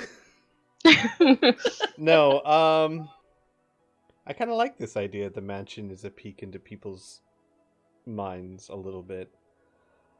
Robin, you wander through the halls. You don't find any doors or granite doors or imps or anything of that nature. But as you wander through the halls, you notice that Ria's mind has populated certain rooms with people, servants perhaps, but they seem to be laying down or talking or conversing, as if Ria's mind is adding in all the people she felt should be here.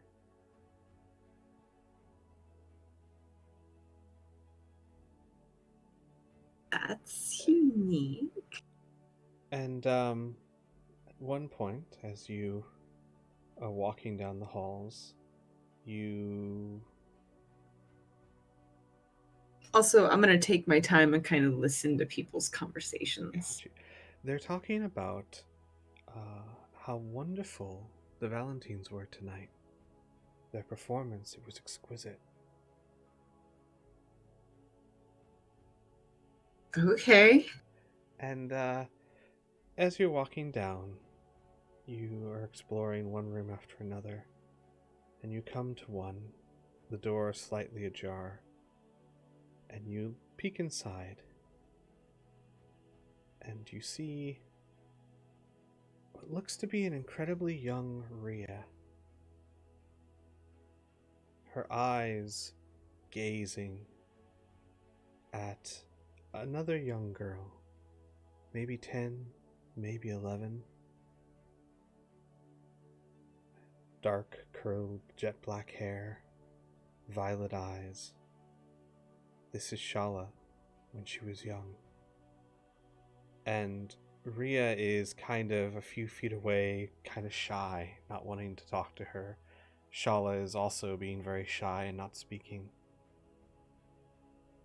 Roll me a perception check, Robin. Yeah. They're so cute. Okay. You'll study them for a little bit, and you're about to go, and then you notice something. The young girl, Shala, the back of her dress, there is something that catches your eye. A rounded shape poking out of the side just a little bit. That's the hilt of a dagger. And then you notice there's a dark stain in her dress. It's hard to see, very hard to see, but it's there. I walk into that room and take a spin around Shala. There is a dark red blood stain soaked into her dress.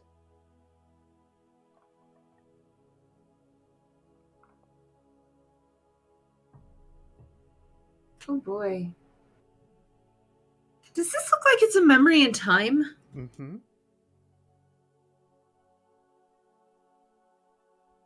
Okay. It takes a moment. She doesn't seem to be behaving as if she's hurt or wounded. No, I figured not. Considering who their family is.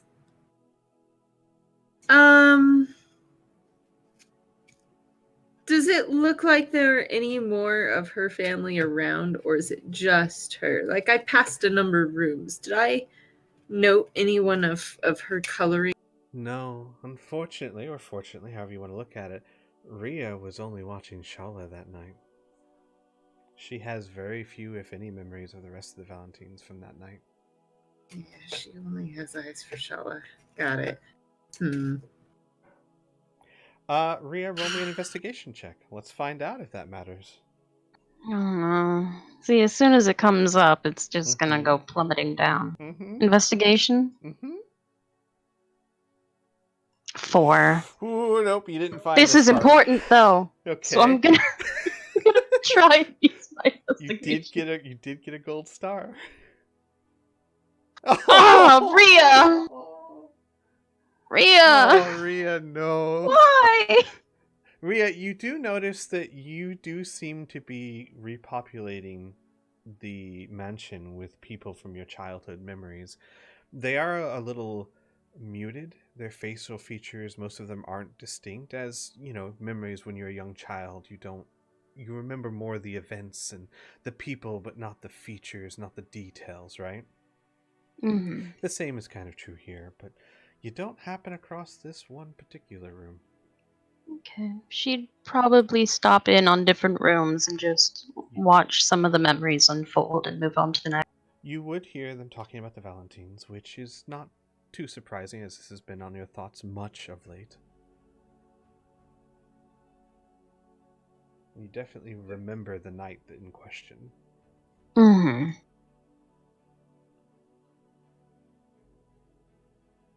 God damn it. All right. Sorry.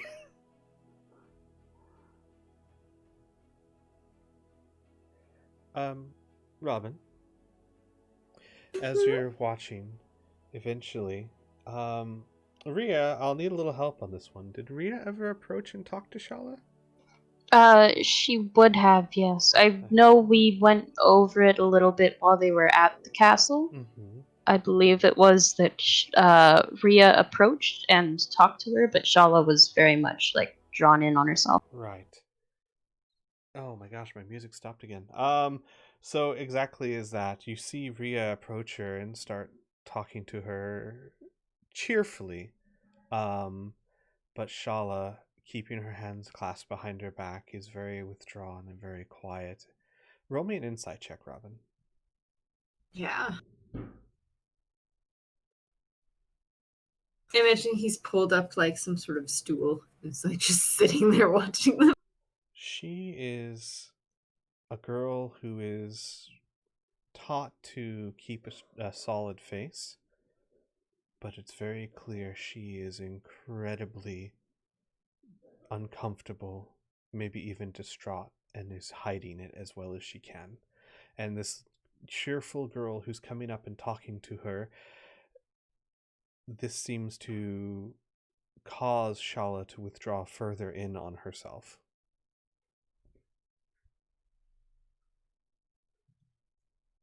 Okay. In time, Shala's head lifts up, both of their heads lift up as if some voice is sent that you don't hear. And Shala will bow, very similarly put her hands at her waist and bow to Ria, and then dash off down the hall. Can I follow her? See if she fades? She does. She fades as she goes down the hall. Okay. Go back and watch Ria for a few moments, and then I'll go find ISO. Ria looks very wistful.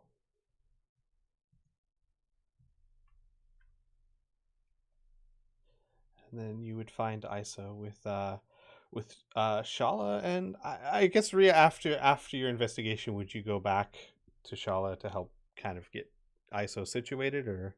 Yeah. All right. So you would find Shala and Ria like tucking Iso into bed. ISO has knock on gotten. the door. Sure.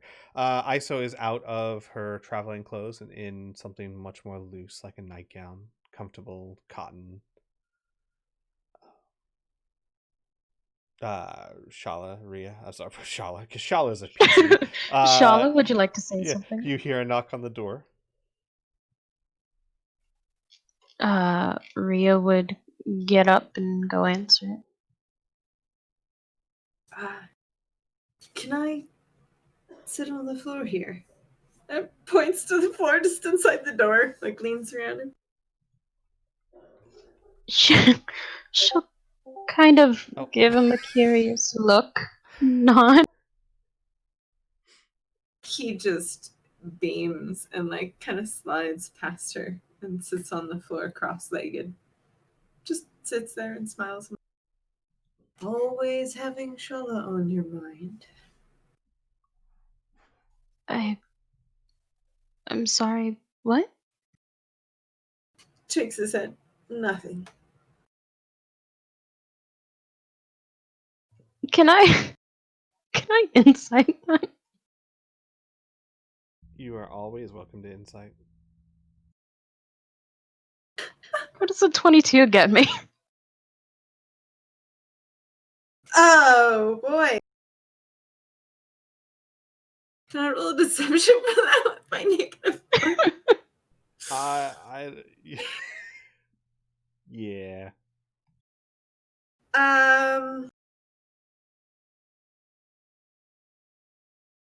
There's a tiny smidgen of jealousy when he said it. He seems to have just spent probably a while walking around your house and might or might not have seen something that told him Shala's always fucking on your mind. Just can't get rid of her. She's always there, permanently engraved forever. Mm-hmm.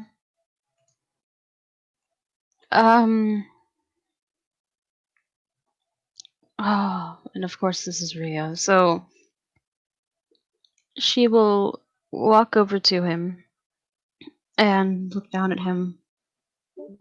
Would you like to talk, Robin? Oh, no. I think I'm just going to sit here for most of the night. Smiles. All right. You have some nice rooms in here, by the way. I enjoy your memories. Not the guy downstairs, but your memory. What was it? Some sort of musical event?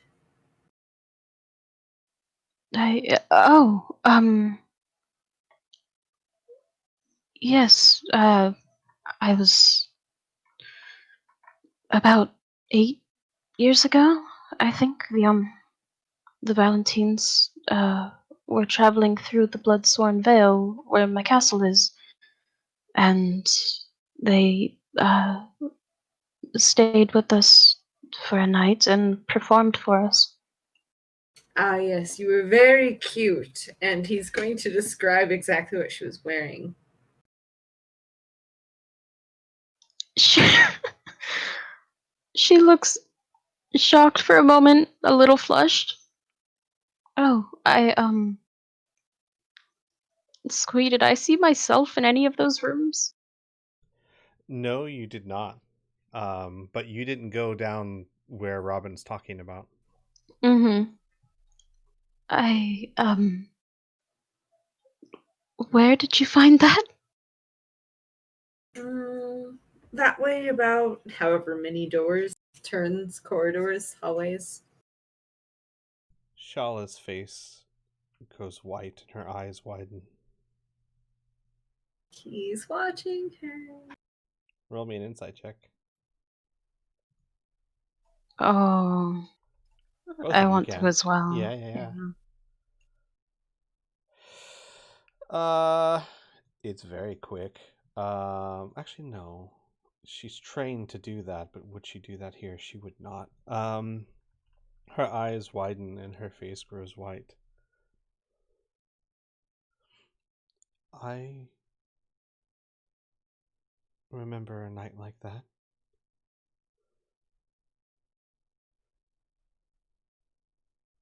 an outfit exactly like you described.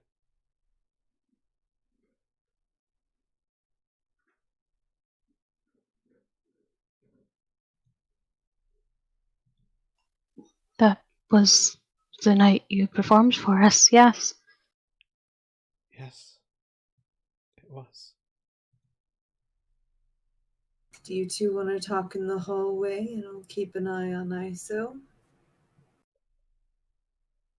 And he's just watching Shallow and he asks, Robin, what did you see? Two very well, one very shy, infatuated girl, and another one who was afraid? Shaking with some blood on her.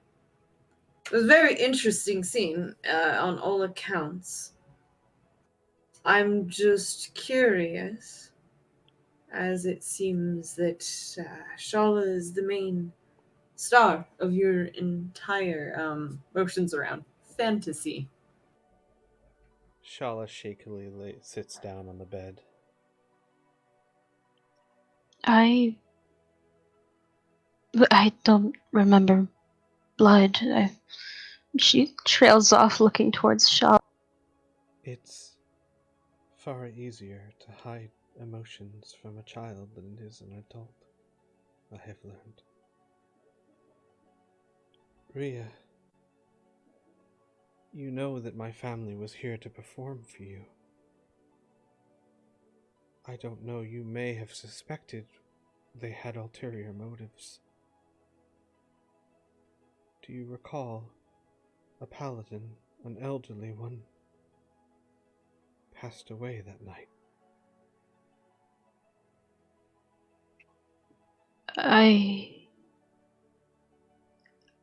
And her eyes widen. She just looks at Shala for a moment. Our chapter master, Garen. Oh, he was a chapter master.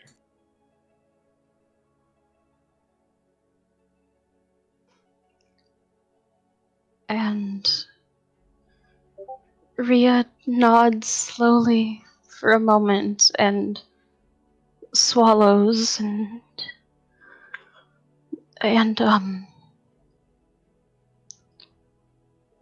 uh, my grandfather. Oh. Shala looks absolutely terrified.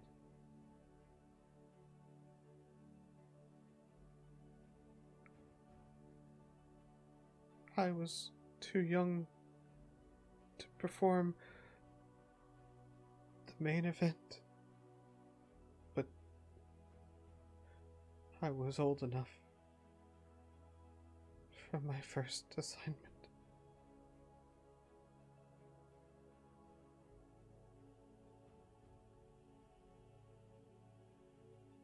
I don't remember how. I remember when the time came, I didn't have the courage to go through with it. I remember Eli whispered words to me, like he has so many times.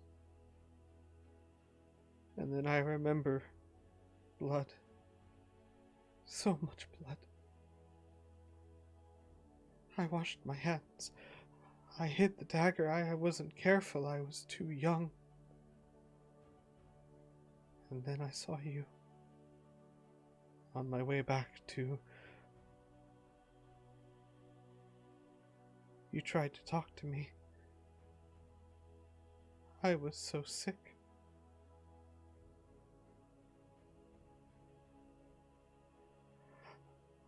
Rhea, I'm so sorry.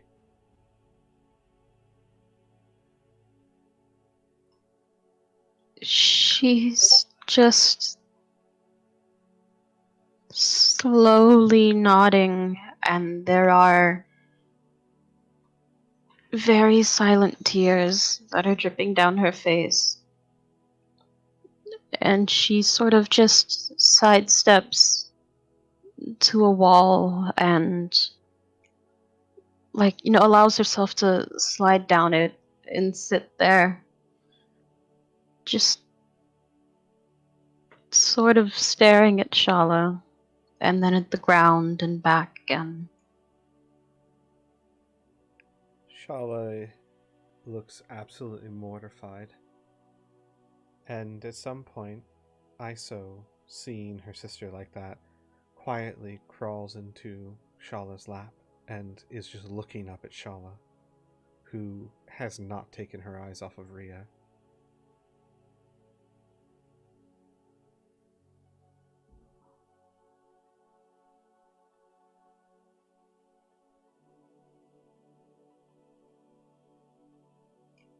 Yeah, Rhea's not gonna say anything. She's just letting the depth of all of this sink in.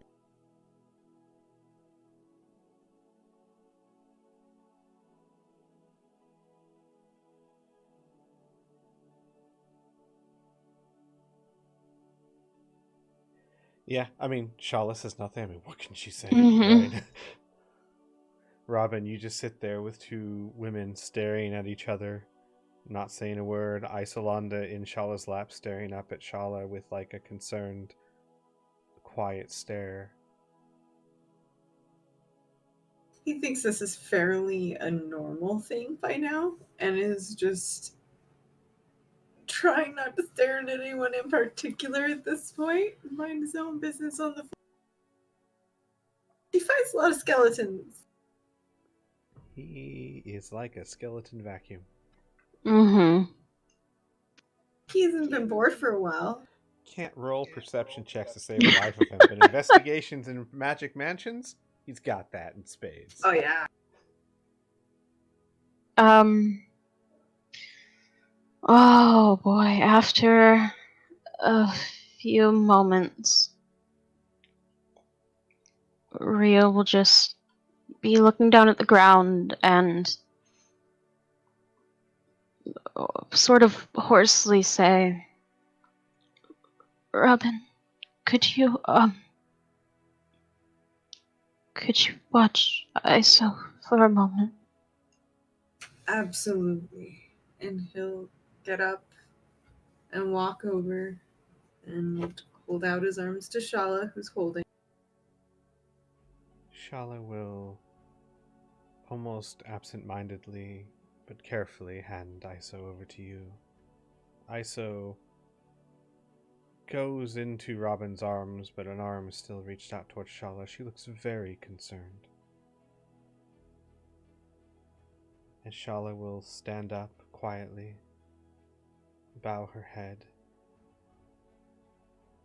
and basically follow Rhea when she moves.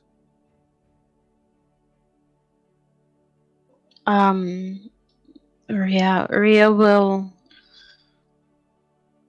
sort of shakily stand up and go towards the door and hold it open.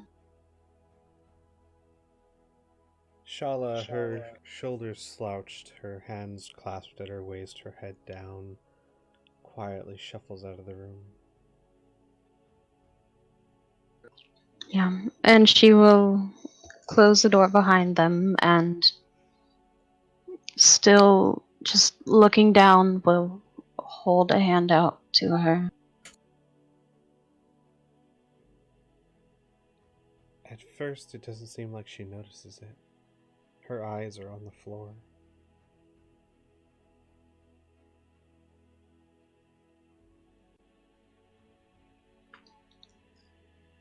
If she doesn't move to take it right away, Rhea will look up and see this and will sort of just poke her hand with hers and try and get her. Shala looks up, wide-eyed.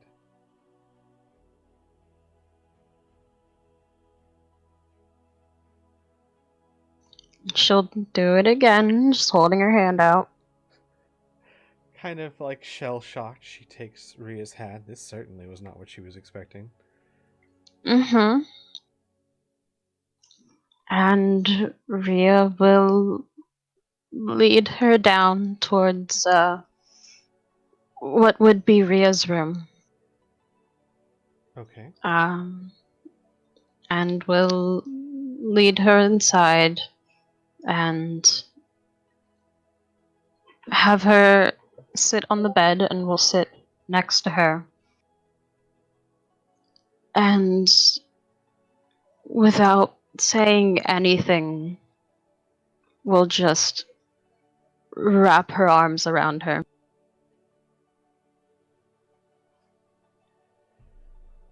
All right, hang on a second. Yeah. We're gonna need water here eventually. With so many Hydrate. dehydration I problems. just wanna. Yeah. Yeah. So you two hold each other for a long time, crying. Oh wait, it's a save. Oh, that's the wrong thing. Wow. Much better. Jesus, plus 12 to not cry in front of the girlfriend. Gotta be strong. Shala just balls into your shoulder for a long time.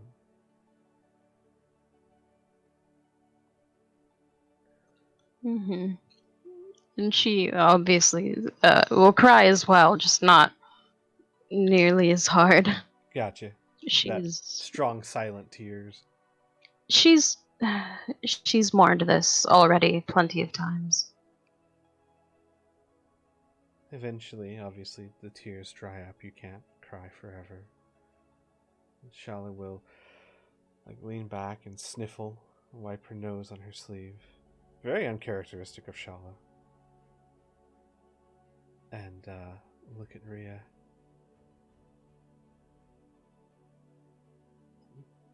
I'm sorry,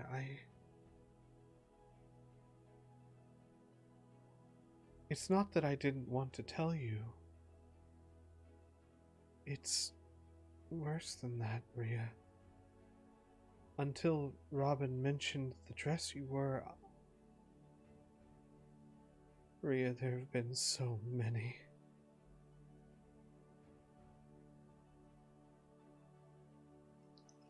She nods.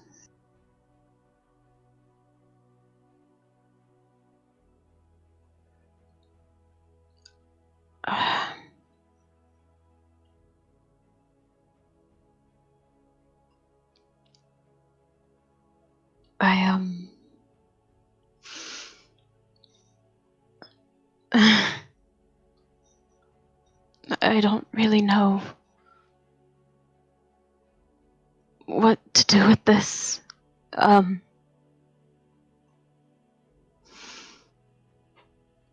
But it doesn't change anything, Shala. You were a child. We were both children. I know. I had a lot of time to think while I was spending time with Camille.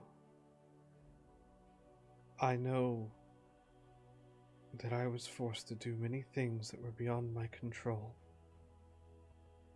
And I know who's responsible for it. But to be used as a tool to hurt you...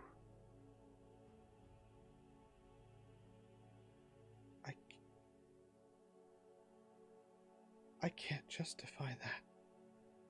No matter how hard I try.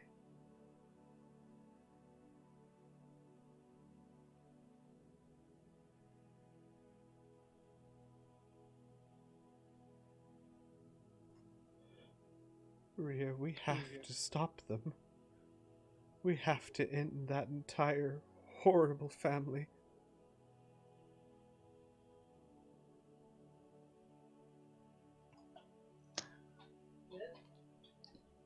We will.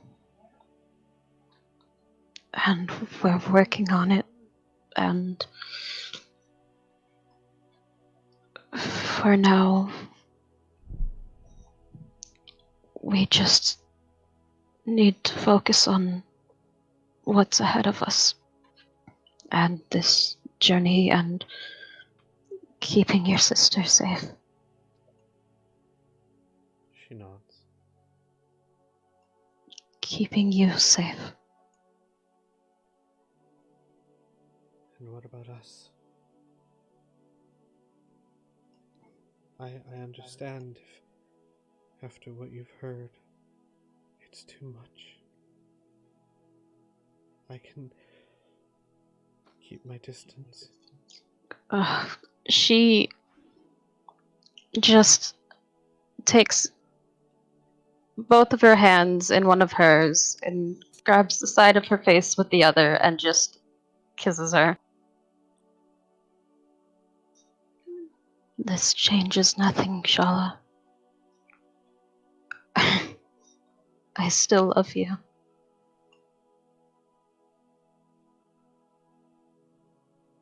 Shala closes her eyes.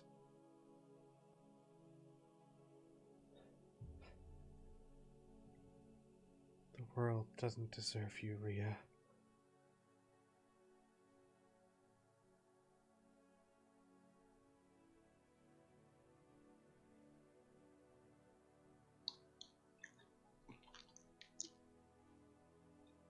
She just shakes her head and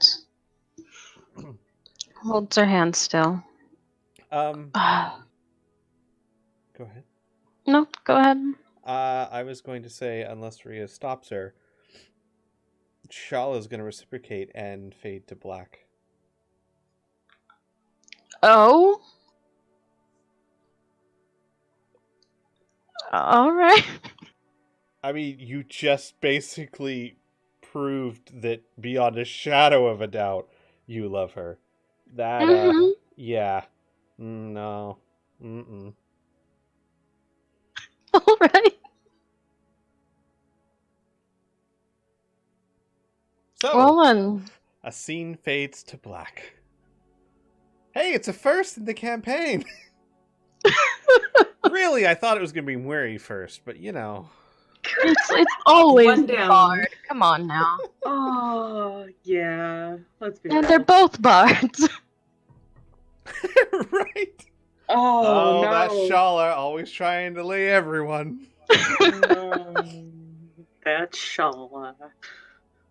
Robin, Yeah. they're gone a long time. Oh no. No, after they leave, he's gonna finish putting ISO to bed. Gotcha. And he will just sit down next to the bed after he turns off the light and lean his head back against the bed. And then he'll remember that he picked up that stick. And he's going to start smoothing out that stick and trying to get the top to look somewhat like a flower. Just bored throughout the night. Oh, at some point, Mary will come find you, actually. Which you? Not you. Which door do you look at? They're not labeled. Yeah.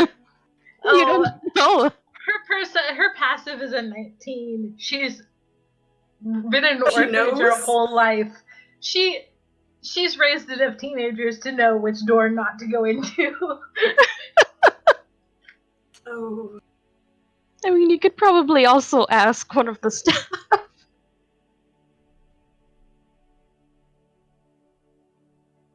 All right. Jesus. Yeah, it's easy enough. So, anything anyone would like to do before everyone settles down for the night?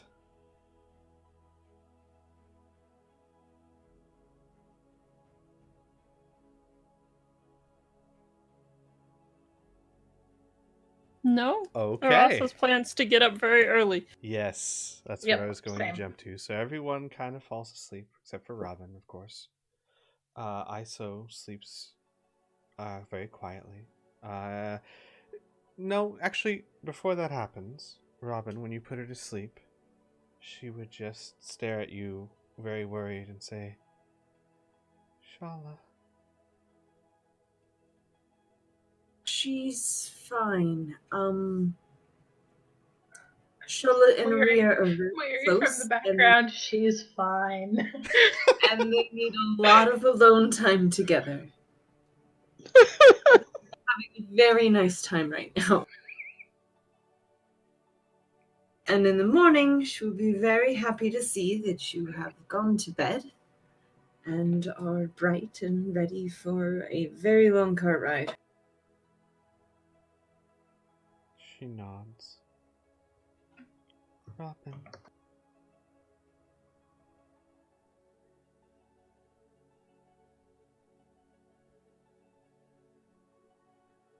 And she doesn't say anything. She just stares at you for a long time.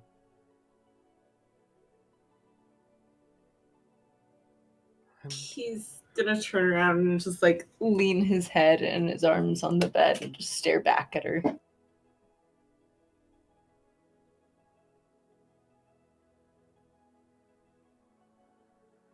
And she kind of mouths again. I'm scared.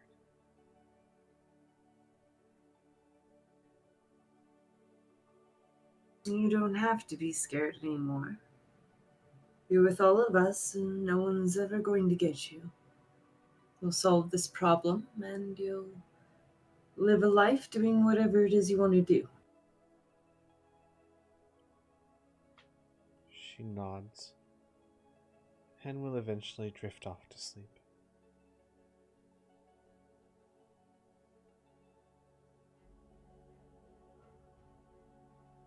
So He's gonna finish making that stick, but for most of the night, he's going to just stare at her. Gotcha. Aras, you wake up very early. Since she's already outside sleeping under the stars, she will I'm assuming she's like at the just inside a barn or something, and she'll kind of sit in the doorway and stare up at the stars as she prays and meditates. And she'll be asking about, is this the right way for her to go? Things like that. Roll me a religion check, please.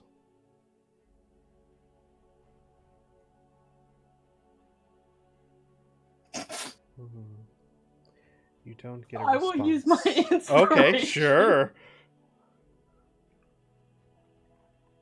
Nope. Oh my god. Ross, no. You don't get a response, Ross, but the meditation does make some way of calming your mind.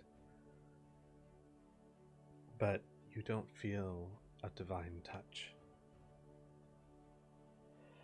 Ross, when you open your eyes from the meditation, your eyes had been closed for quite some time. You notice something a bit strange. In front of you, about 3 or 4 feet off the ground, hovering, is a mist-like form, the shape of maybe a man? Certainly the size of one.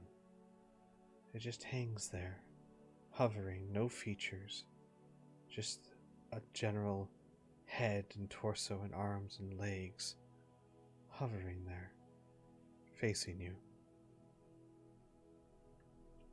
Robin, as you spend the night carving on the stick, the hairpin, you slowly become aware of something similar. A misty form hanging in the sky above you.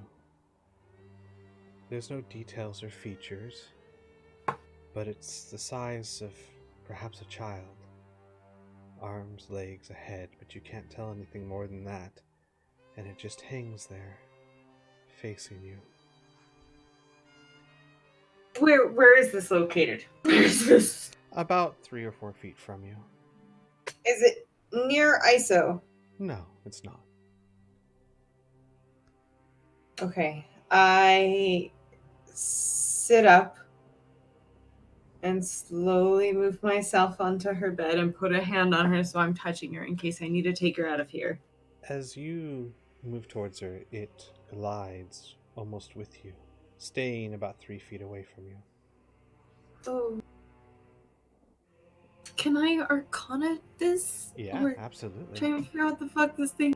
Mm-hmm. Aras, you can as well if you'd like. Who are you?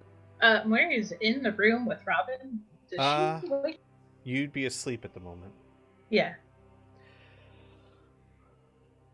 Aras, you don't know anything about this. Robin, you've heard of something like this once a long time ago. You don't know the details, and you're not even sure if this is what it is, but there are certain spells, certain rituals, very powerful ones, that can cause someone to be haunted. But without knowing the details, you don't know by what or by who, but you're quite certain of one thing. If this is what you think it is, somehow someone got a piece of your hair.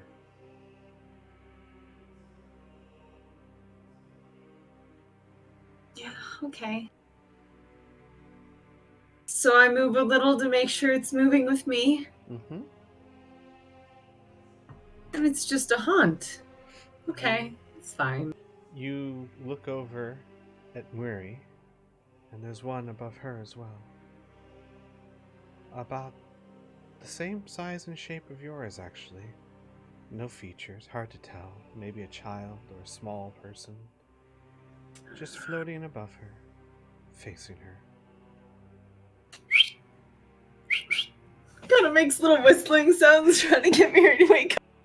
Mary, your eyes open into Robin's eyes and the first whistles, and the first thing your eyes focus on is that form floating above you, about 3 feet away.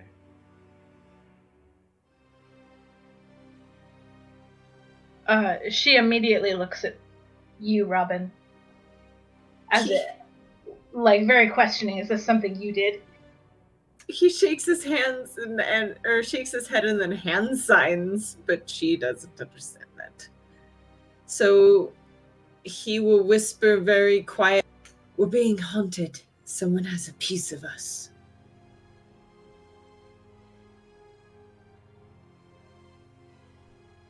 He'll reach a very careful finger out towards his. She will nod slowly.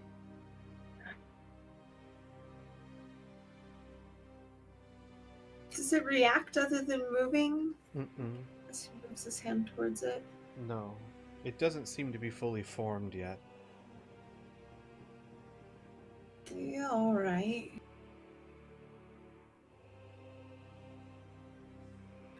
He'll settle back down, but... Oh man. No, Mary he's will gonna do move an straight into the Arcana. bed. Yeah. Please do. Where you've never she heard of doesn't anything fucking like know. this before, yeah. Yeah. Is this something I could roll religion on? Is this like a... No. Okay. So the 23, is this going to cause us problems as I nestle myself right next to ISO in bed so that I'm touching her at all times? With the 23, if this is what you suspected to be some form of haunt, they don't typically tend to be able to physically affect the world. Can they be communicated with by whoever cast the spell? Communicated with? No. Tracked, maybe. But, Oof. yeah.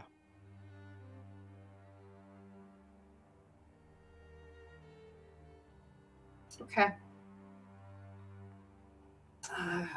We're being tracked. No big surprise. We should probably get out of here, though, before we endanger the ranch. Weary will nod. and rise and lean over and put a hand on Robin's shoulder and just give him a nod, and then she will leave the mansion. Amelia? No, hey, plus sign. Yes, Amelia. Oh, hi. Yeah. Hi there. So Annika pretty much always just kind of hovers above and around Amelia while she's passed out, invisible, because that's what she does. You and I were on the same beat. Awesome! Absolutely. Cool. Annika would have noticed slowly a form materializing above Amelia. Large, maybe a man or an elf or something, hard to say. There's no form yet. Just what looks to be maybe a head, a torso, arms and legs. Wow, showing off. Okay. Oh, you got legs. That's nice. Annika would wake her up immediately, and Amelia's gonna roll an arcana on that shit. 23. All right. Basically, what I've told Robin, the same kind of applies to you. You've heard of this. Maybe Rolf talked about it once. You don't know many details because it's such a rare thing, but you do know that it's generally a ritual of a haunt. They're very powerful. They can't affect the world around them, but they have been known to drive people mad. And you know that they require a piece of your hair.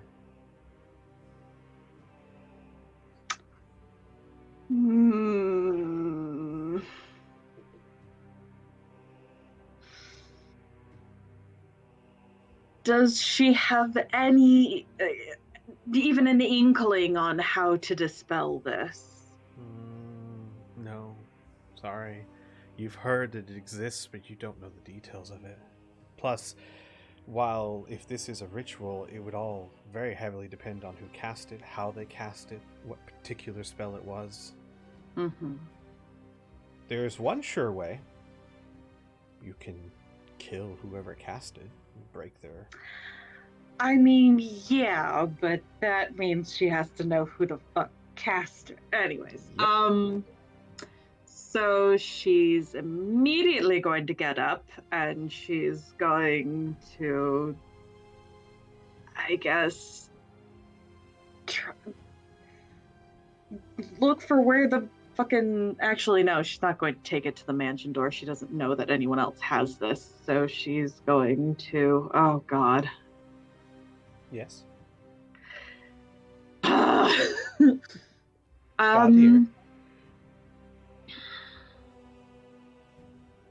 She's going to... Oh, fuck me.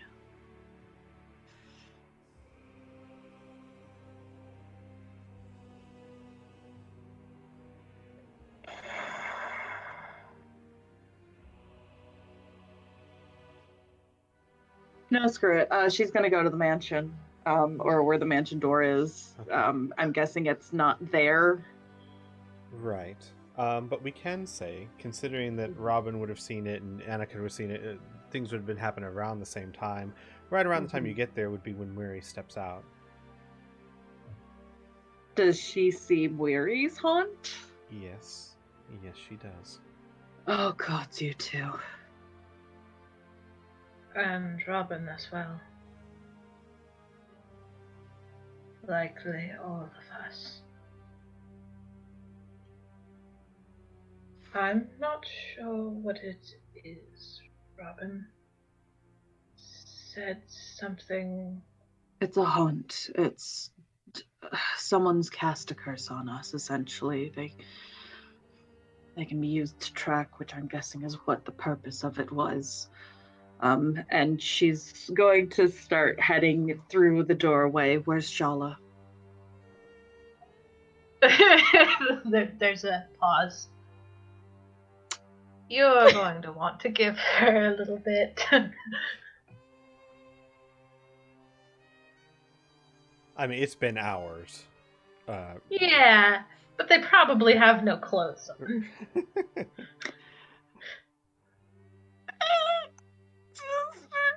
you say that's enough to get the... Yeah, I mean, Ray, you're not trying to be too subtle, right? No. Yeah. Also, Rhea, yeah, anyone can enter and leave as long as they've been invited in the first place. All right, cool. You can even technically leave, I think, without... I'd have to look that up. You might not be Well, able to. yeah, because Isa was in there while what's-his-face was outside it. Oh, yeah. So, yes. Yeah. So, yeah, So even you could have leave. to be able to. Mhm. So she would like pause for a moment and like get little bit red and then shake her head. No, we need to know who's casting it, and the likelihood of it being a Valiant is far too high. And she will go in. Oh, honey, you're going in alone. Enjoy. That's Mary's gonna fine. go find her ass. All right, then. You go into the mansion. You can find Rhea's room easily enough. Runs into the drill sergeant. Oh god. But yeah, she will give a solid knock on the door. Rhea, the knock wakes you up. I don't know exactly what position you're in. I'm assuming just you and Shala in bed. You don't notice anything floating above your head. You don't even know to be looking for it, but there's nothing there. All right. So, is Shala still sleeping? No, she would have woken by this too. All right. So Rhea would then just carefully get out of bed and get dressed, at least enough to answer the door. Knock, knock, knock, knock, knock. Shala would as well. Very hastily put on her dress. Yeah. And Rhea would go see who's frantically knocking at their door. As soon as the door opens, Amelia just points behind her at the haunt. Do you see that? You see that.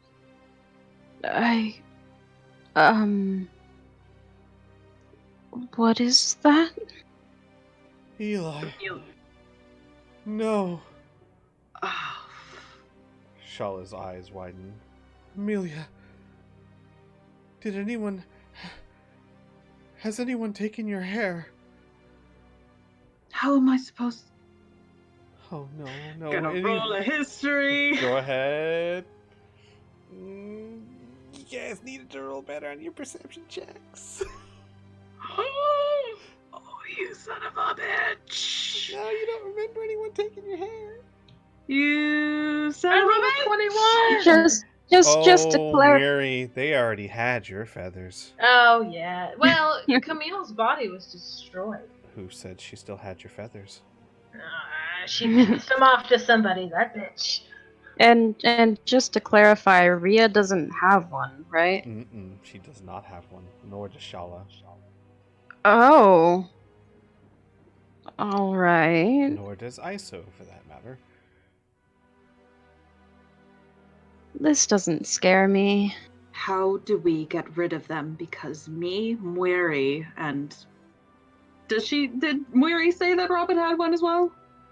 Yeah, she did. She said Robin. Yeah, as she well. did. Mm-hmm. And Robin all have them. Gods only know if Oh, fuck.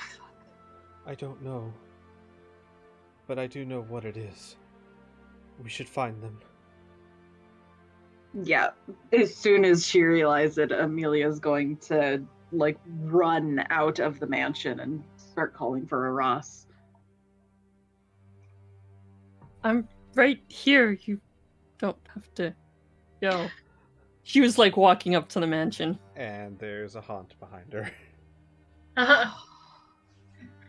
Amelia just runs a hand over her face. Oh god, and at this point she doesn't have any makeup on, so it's just ugly, angry bruising all over her neck as she rubs at her face.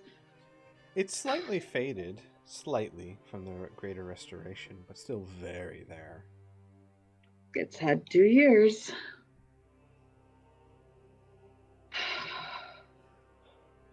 We need to gather everyone. This is my brother Eli's special talent. Oh no, I'm so sorry. And Shala, go ahead. Do you know anything about how to dispel this, how it works, anything? Yes, I do. And Shala would try and get everyone together just so she's not like repeating herself over and over. Robin, you come out with ISO, I assume. Yes. All right, Haunt following behind you. And Shala would get all of you together and say, I didn't tell you much about the rest of my family. I am sorry. There didn't seem to be time, but one of my older brothers, Eli, he has a gift for storytelling, for words, even though he hardly ever speaks outside of a performance, either a show or, and she gestures, other kinds of performances. He is a master at a very particular ritual. It's a ritual that once he has a piece of you, a piece of your hair, he can summon forth a specter from your past to torment you. He is famous for killing very difficult targets by driving them insane first. I don't understand exactly how it works. He was very secretive of it. I don't know how to dispel it. I do know that it doesn't give him any indication of where you are. Once he summons it, he has no control over it. He never needed it. Because who he summons, it is someone that tormented you in your life but is dead now. They will continue to take shape until they look exactly like whoever that person is. And I do not know how to stop them.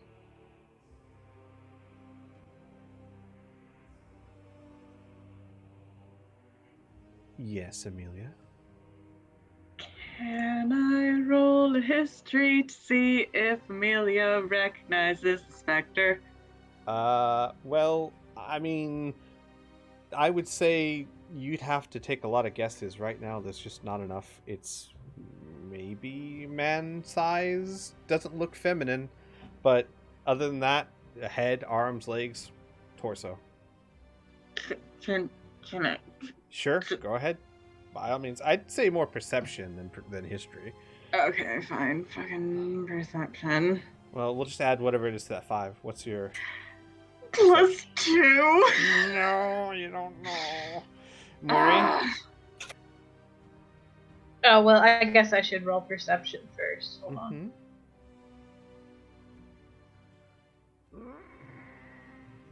Oh, but, I mean, you all watch Mary gaze at her specter for this Here's long. an interesting thing, Maury.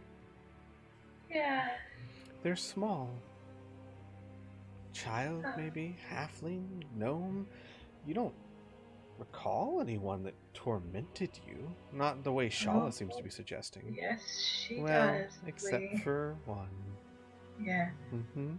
You watch her gaze at it for just a while. And she says very quietly, "Oh, I know exactly who you're going to be." Robin, you had a plus as well. That's super important. These are just illusions, so to speak. Fake. They're definitely not an actual summoned anything whatsoever. It's just a facade. Oh, no. They are actually a summoned spirit. They simply have no control over the world around them. And this is a child size. Mm-hmm. Oh no. Oh, Robin puts ISO down, like, right pretty much in Ria's arms and is going to stumble back out of the way and get about 10 feet distance from it unless it chases. Yep, stays about 3 feet away from you at all times. Yeah, okay. Oh man, he doesn't know how to panic. He literally will scramble away until he reaches a wall. Oh, glides Murray to a will go stop. after him. Yeah. Glides to a stop 3 feet away, hanging above your head. Carefully reaching out and trying to touch it, just to see if I can push at it. Your fingers pass through it. Robin's gonna be the first one to go nuts. Robin, as your Yeah. fingers pass through it, its hand caresses yours. Robin slides to his knees in front of the spirit and is just gonna sit there, not sure what to do with himself for a while. And as that happens, features start to form. Black curly hair, pale skin. What looks to be a 12-year-old child with violet eyes. Hello, Robin.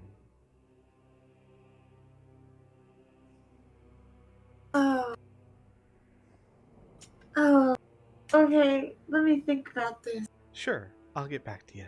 Yeah, thank you.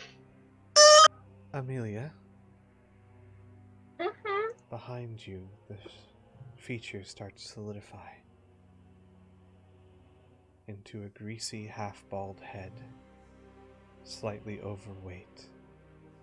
Both forms above your head.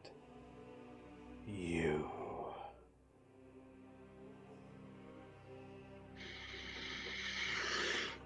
Hang on, hold up, wait a minute. Mm-hmm.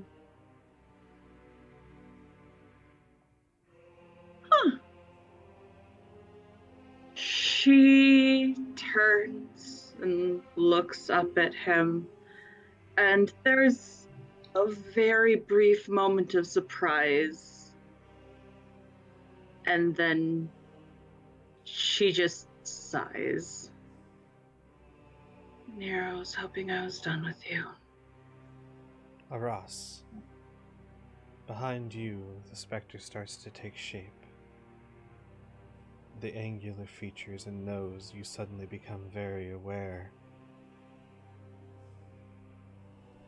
As standing in front of you, or floating above you, as it were, the shape of James Ulcer looks down upon you. Who are you? Well, that's not who I expected.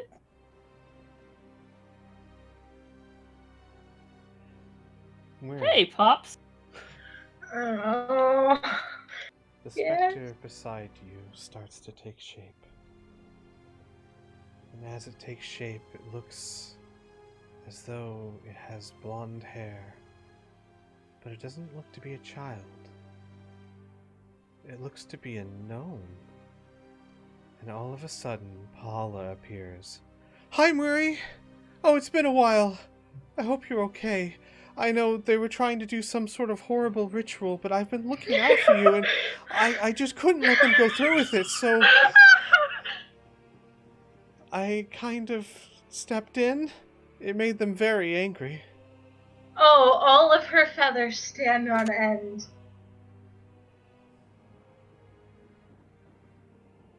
And she just sort of folds forward and puts her face in her hands. I am so very glad you did. I know who I would have seen. How are you, Paula? Oh, good? A lot better than... Oh. Hi, people. Hello. Hi. Mia waves slightly. And who are you? Yeah, Amelia just like leans over slightly to Mary and who is this? I would like to extend a very warm welcome to Paula, previous champion of Sarenrae. Oh. Why are you being haunted by the previous champion of Sarenrae? Because Oh, she's amazing. I don't think that's how they intended it to happen. Well, I'm also amazing. That you are, my She's dear. like standing like like her hands crossed with like one foot tapping out, floating in the air. There are benefits to being a champion of Sarenrae, even those that whoever summoned this can't break. And Rolth, who's the closest, goes, charming. I, on the other hand, am quite pleased to be back. You and I have much to talk about, Amelia. And Annika. And stares at empty space where, Amelia, you can sense Annika. Can Annika interact with Rolf? You haven't tried. She's going to. Annika appears, and she reaches out towards him, a hand towards his face. Her hand passes right through his face. He is unable to affect anything in the physical world on this plane. I mean, she's also a spooky ghost, Yes, so she had to try. Yeah, I know. Oh, I know. And he just smiles at her with a greasy, kind of sickly sweet smile. Oh, more beautiful than ever you were in life. Can we hear? Yeah. Oh, you can hear all of this. Cool. Aras, Mm-hmm. who are you? Hey, Rolf. Remember how cool it was when I put a bullet in your head? Oh, just Let's so you try know, that again. that wasn't Rolth. I mean, oh, it wasn't? It was your dad asking. No, Yeah. I know, but Oh, I gotcha, was gotcha. ignoring him and Gotcha, replying gotcha. to Rolf. Okay, Rolf kind of looks at Aras. Yes, well. Oh, Annika grins at that. Yes, I think I rather quite liked that better. I can only imagine. It must have felt for you something like the way slitting your throat felt for father.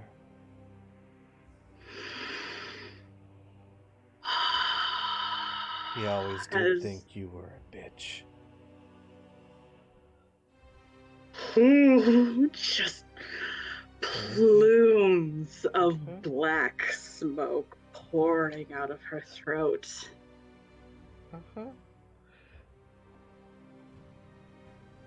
Robin, Yeah. how you doing? Okay. Yes, sorry, Murray. No, I was just gonna ask, can I roll a perception to see, like, Weir's a little frazzled right now, if she notices how Robin is reacting to the specter? By all means. He's taking it worse than you're taking Paula, that's for sure. Oh yeah, this is great. What the fuck? Normally I have to be asleep to talk to her. Yes, Robin, Weir comes to your side. Oh, he is not even paying the slightest bit of attention to you unless if you touch him. She will kneel at his side. Oh. A new toy, Robin. Are you going to introduce us? He opens his mouth, but words fail him. Muri, Namara, Muri. Mary. Interesting. As is this spell, and she alights on the ground, almost as if she has solid weight, and looks at her. Very interesting. Never used it myself. I must say, Robin, I honestly wondered if I'd ever get to see you again.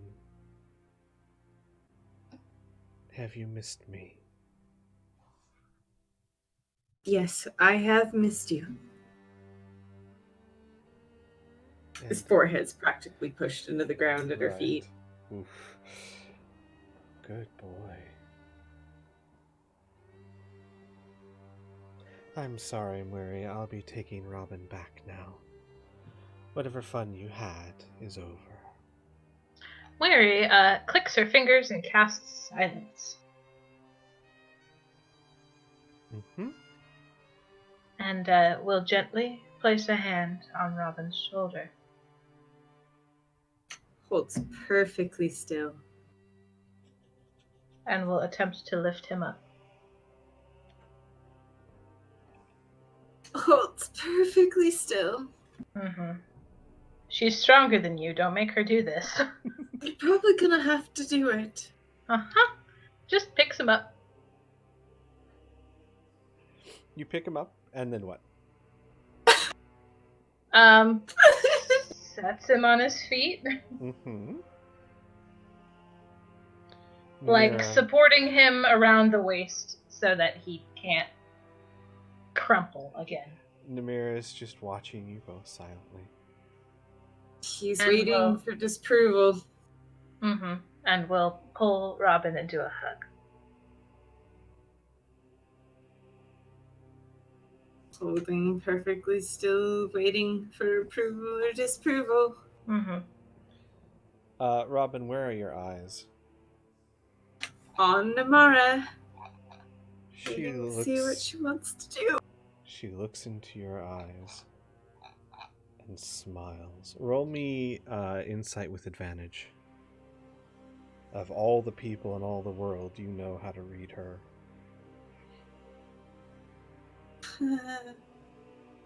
He's an idiot.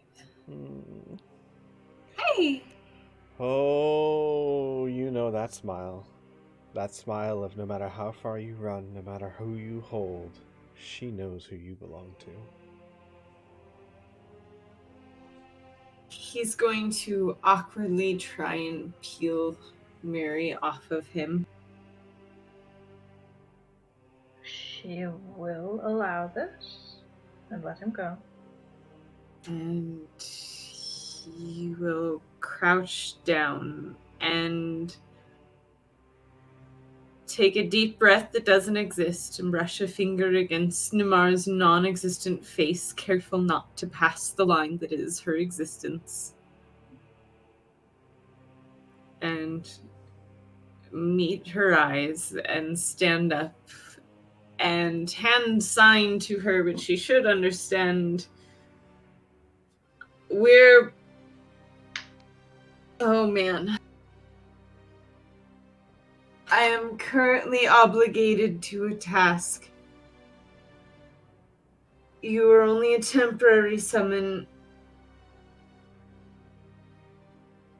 And there is a lot of hesitation. And he almost will smile at her just a little bit. And we'll try and see if she does. She's stuck following him 3 feet everywhere. Mm-hmm. You step back, she glides towards you. And is she capable, if she's capable of understanding, is she capable of knowing hand language? I imagine after 880, Some odd 90 years. Yeah. She responds back in hand sign.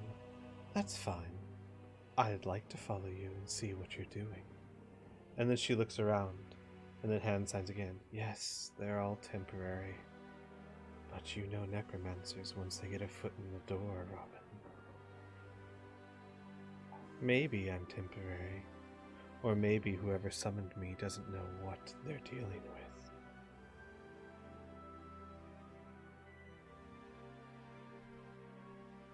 You will sign that I look forward to our next 1,000 years. And motion for her to move beside him if she can. I want to see if she can. She does. It would seem that she can't get more than 3 feet away from you, but she can choose to close the distance if she wants. I should point out, no one else's specter moves. They all stay floating about 3 feet away. No, that's not true, with the exception of Paula, who also floats towards Murray. Robin will pick back up ISO and stand with the group. You just gonna take her from me? Yeah, she will. I mean, there's still silence cast. So. Yes, Ross. So after taunting Rolf, she will finally look and address her father. And then say, "So, Dad, who was my mom? And who did you make a deal with to put an imp in my head?" His eyes widen. Arlen? No, my daughter was no dwarf.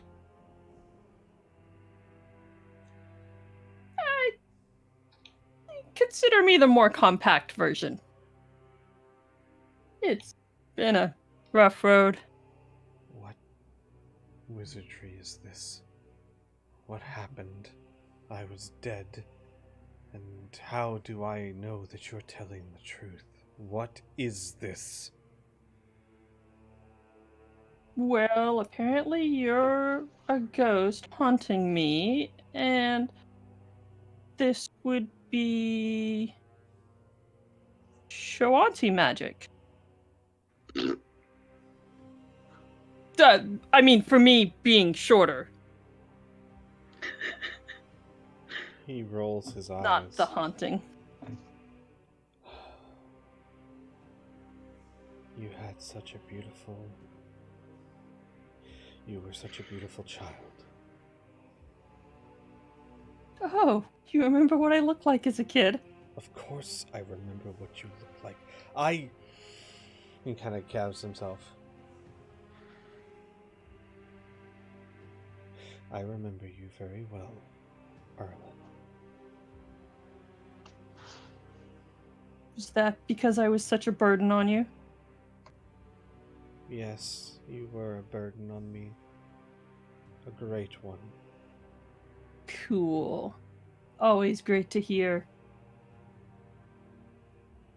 He holds his arms out wide. I never have, nor do I intend now to coddle you, Arlen. You were a burden because of your mother and what she did. So, I'm not sure how you found out, but if you know there's an imp inside your head, then you know that I've gone through great lengths for you, so a little respect would be in order.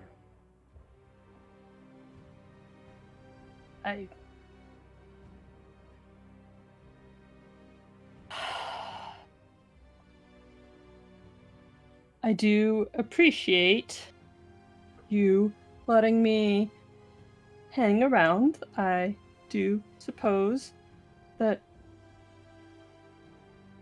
you know, I appreciate not being an orphan. You wouldn't have been an orphan, Arlen. Oh. He kind of realizes. You're angry about your childhood. No, not now. I once was. Would it behoove you to know that had I not kept you secret from the world, you could have been found by a demon, dragged to the pits of hell, and made to serve them for all eternity? Would you have preferred that? I could have put a ball gown on you and paraded you around as my daughter for all of a week. Yeah, well, you know, that might still happen. So, sorry. He Hope you didn't sacrifice too much. just rolls his eyes. Only everything. And the last one for the night. Hi, Amelia. Hi, we forgot something this morning, God. Oh, yeah, we did. Could you go ahead and roll it? There were a lot of things planned for this morning that might be slightly skewed. Yeah, so was that a D4 or a D8? I can never remember. It's a D8. Oh boy. Oh boy. Oh, wow. Your strength goes up by 7. Holy shit. She's got an 18 strength, guys. How many hit points do you go down again? a lot. Oh Yeah. god, it's fucking I can't even remember. I think it's like 8 Yeah, let me pull plus it up. that. Let me pull it out. Yep, 8 plus. There you go. 8 plus 7, so 15. 15. God, Woo. your strength is one higher than Ria's. Oh my god. She can carry So- ISO today. Ah! So are we just gonna narrate that happened earlier, or? Yeah, we'll say that happened because it happens when you wake up. So that's what she well, woke up to. technically speaking, it happens with the rising of the sun, but we'll say that equates to about the same thing. She woke up with the rising of the sun. Let's Yeah. go with that. Probably because of the searing pain. Well, no, it was because of Annika. In any case, I think this is a great place to end the session as it is getting late. Give you guys a week to stew, I guess. Try and figure out how to kill yourself and get into a new body because you just can't take this. You guys have fun with that. I'm just gonna... Apparently, it can transcend bodies, Robin.